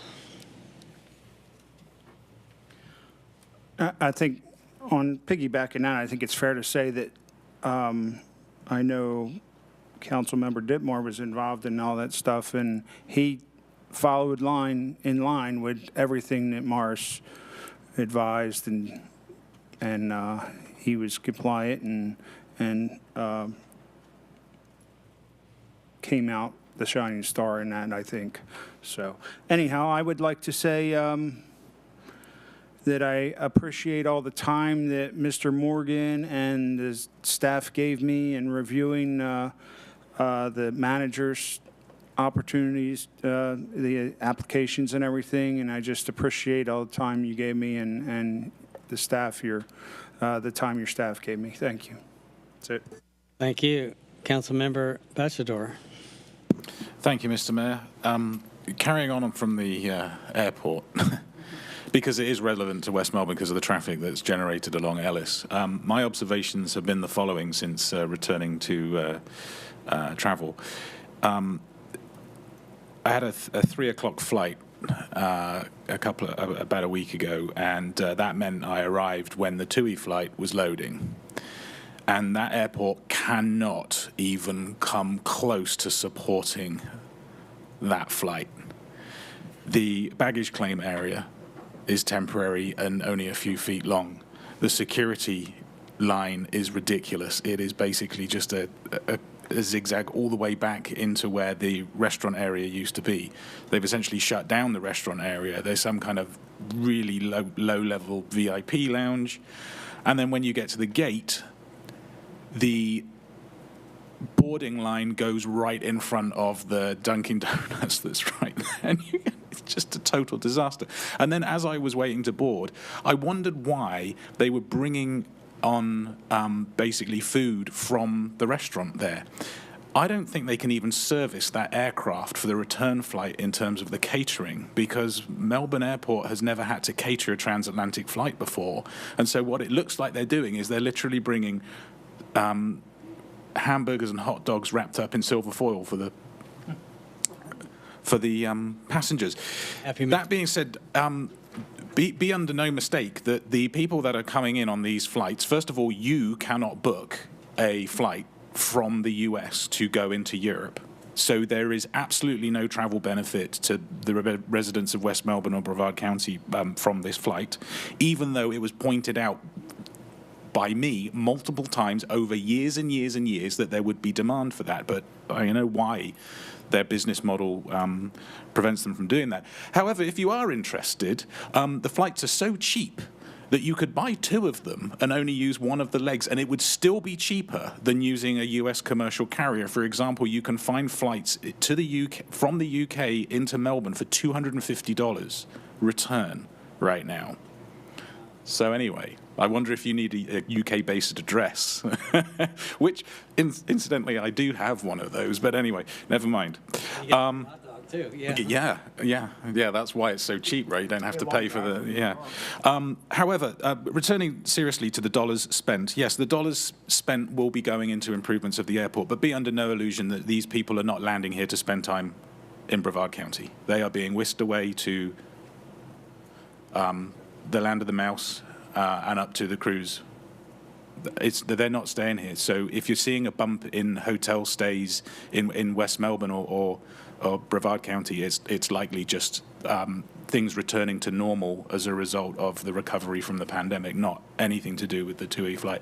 And whilst, I appreciate that Melbourne Airport has the capacity to land that aircraft, it certainly does not yet have the capacity to appropriately service that aircraft to the point where passengers landing here don't think that this is... Hopefully they correct all of these issues as soon as possible so that the first impression somebody has when they land here is not what a complete disaster the airport is right now. I was embarrassed. So I kept my mouth shut because there was a lot of people with very similar accents to me making a lot of complaints very loudly, which is, sort of the British way every now and again, particularly when you're on foreign soil. So, yes, I'm not actually very impressed with what's happening at the airport now, and I hope that they get it sorted out soon because it does not reflect well on our community. Apart from that, yes, tip of the hat to our city attorney for playing the current issues with public records requests appropriately. It is always a point of pride when West Melbourne becomes involved with these kerfuffles that we every single time rise above it, and we are the ones that are setting the example for the rest of the community when it comes to appropriately handling these types of unfortunate online occurrences. So once again, thank you for your steadfastness, sir. Yeah, that's all I have. Thank you. Good report. Councilmember John Ditmore. Thank you, Mayor. Just want to follow up on the TUI when I was involved with the airport as Councilmember Young, or Deputy Mayor Young is now. I remember they were selling the whole TUI thing back then, and a couple of years ago. And not once did they ever mention to us that that there was no opportunities for us to take the trip out of here to go to the UK. I just assumed that it was, but this is all inbound. Apparently, as Councilmember Bachelor spoke eloquently about, this is all inbound traffic from the UK, and in return to take the people out of here. So there's no benefit for travel for us or for the residents here. This is all just basically a charter service coming from the UK over here, which is fine. Only other I have to report, I think, is was the Cops on the Coop event? Was that? I think it was in the thing. Yeah. So I attended the Cops on the Coop event. Contrary to popular belief, I was there. So. And spent time up there with Councilmember Bentley, and Councilmember Young was present. Also, Councilmember McDowell was there. So it was a good time and well supported, and lots of money raised. It was good overall. So that's all I had. Thank you. Thank you, Councilmember Pat Bentley. Thank you, Mayor. Attended a couple events. One of them was up at the Kennedy Space Center, sort of sponsored, I guess, by Matt Susan. And it was to help some of the students in the county and throughout the state, actually, to get more involved in space events and space opportunities. And so it's always nice when we're looking for these kids to have futures in different vocational and other fields. And so it's kind of a nice thing. I also went to the Space Coast League of Cities meeting and had kind of a snafu. And I wanted to see how it impacts our city in a sense that I guess someone had been on a committee for 25 years and thought they could stay on it even longer. And there was folks that wanted on this committee. And so unfortunately, it got a little tough about the discussion, but now they've resigned and other people now get that opportunity. And what I wanted to ensure was, every year the mayor and others decide on who gets what committee. And I know, for example, I've been on the police pension for, 10 years. I'm making that number up, but I think it's got to be close to that. And are there other people that want that opportunity? So I just want to make sure we look next year when we do, and I know the mayor talks to us, but committee assignments, to make sure that we're not preventing someone from ever getting assignment because it's that other person has it and always has had it and will always have it as long as they live here. And so I just want to make sure I'm not doing that because I know we didn't appreciate it when the Space Coast League of Cities was trying to do that. So just something to look at next time. And, I'm not saying rotate every year either. That's not going to work either. And the last thing is that I did attend the event at Chick-fil-A to raise money, and it was pretty well attended, and I think they raised more money than they'd have ever raised. So thank you to those guys for putting that on. Thank you, Mayor. Thank you, and we're not letting you off the police pension because y'all are doing so well, so nice try. I attended a number of different events. The Mission One STEAM initiative at KSC, that's STEAM as opposed to STEM. I think it's for science, technology, English, arts, and mathematics. They brought in an astronaut, Winston Scott, always does a great job. We had students locally as well as they had them all over the United States looking in Boys and Girls Club and showing what they can do. In fact, astronaut Scott was actually a music major back in the day. When I talk about, he still loves to play, but just shows you what you can do when you set your mind to it. And he said he had to work harder in the math and science. But again, it was great seeing all these young students from all over the United States pipe in on this, and they are doing some initiatives, as Mr. Bentley said. I also attended the Promise fundraiser fashion show where their residents take clothes from their thrift shop and they model them, and just really an interesting and wonderful affair. Sib Mill was good also this time, good briefings from the different branches of service. I attended a fundraiser for St. Stephen's Way. If you haven't heard of that, St. Stephen's Way is in Melbourne. Somebody donated some land over there, and they're in the process right now of building houses for homeless families with children specifically. We know that's a big, big problem. We have students, or young students, living in hotels here in West Melbourne. We have them living in cars all over, but their mission is to try to get families so they can go to school and have a semi-normal life. So if anybody's interested in learning more about St. Stephen's Way, it's a 501(c), I believe. And again, if you drive out there, they're pretty well under construction. The trouble is with inflation, they're millions of dollars behind because of materials and those kind of things. So it seemed like a good, worthwhile project. Since everybody else is talking about the airport, when y'all were flying the coop up on top of the roof, my wife and I we went on Allegiance Airline out of Melbourne Airport on Allegiance to Pittsburgh. Never been there, didn't have a reason to go, just a couple $100 round trip for both of us, and it was just a nice getaway. The airport was challenging with it was. Our plane was packed, which I was surprised. I don't know why everybody wants to go to the place, and they did have snow the week before we went, or a couple days before, but when we got there it was 90 degrees. Something's changed, but the airport was super crowded. You can tell where these people were from. They either had Mickey Mouse hats or Kennedy Space Center shirts, so that was interesting. But I also learned, like, one of my neighbors down the street has a family that came down this week. They live in England and UK, and they're coming to spend a week at their house, not going to Mickey Mouse World or anything, and so they beat the system finally. So again, like he said, you can't leave from here, you can only go round trip from there, so they're staying 3 weeks here. So, and also I saw the school board, I haven't followed through this, I think it's getting on the ballot. They're putting a 1 cent initiative for a tax for schools.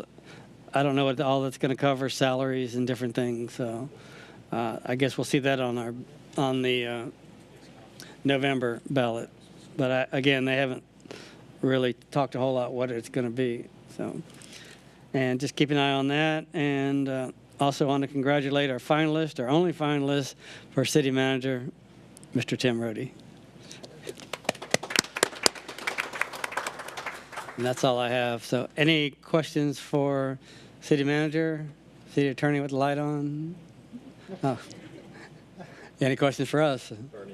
All right. Then, good with public records, bad with lights. Then I want to thank everybody for all the hard work. The city's doing well. This meeting is adjourned at 9:07. Yes, ma'am.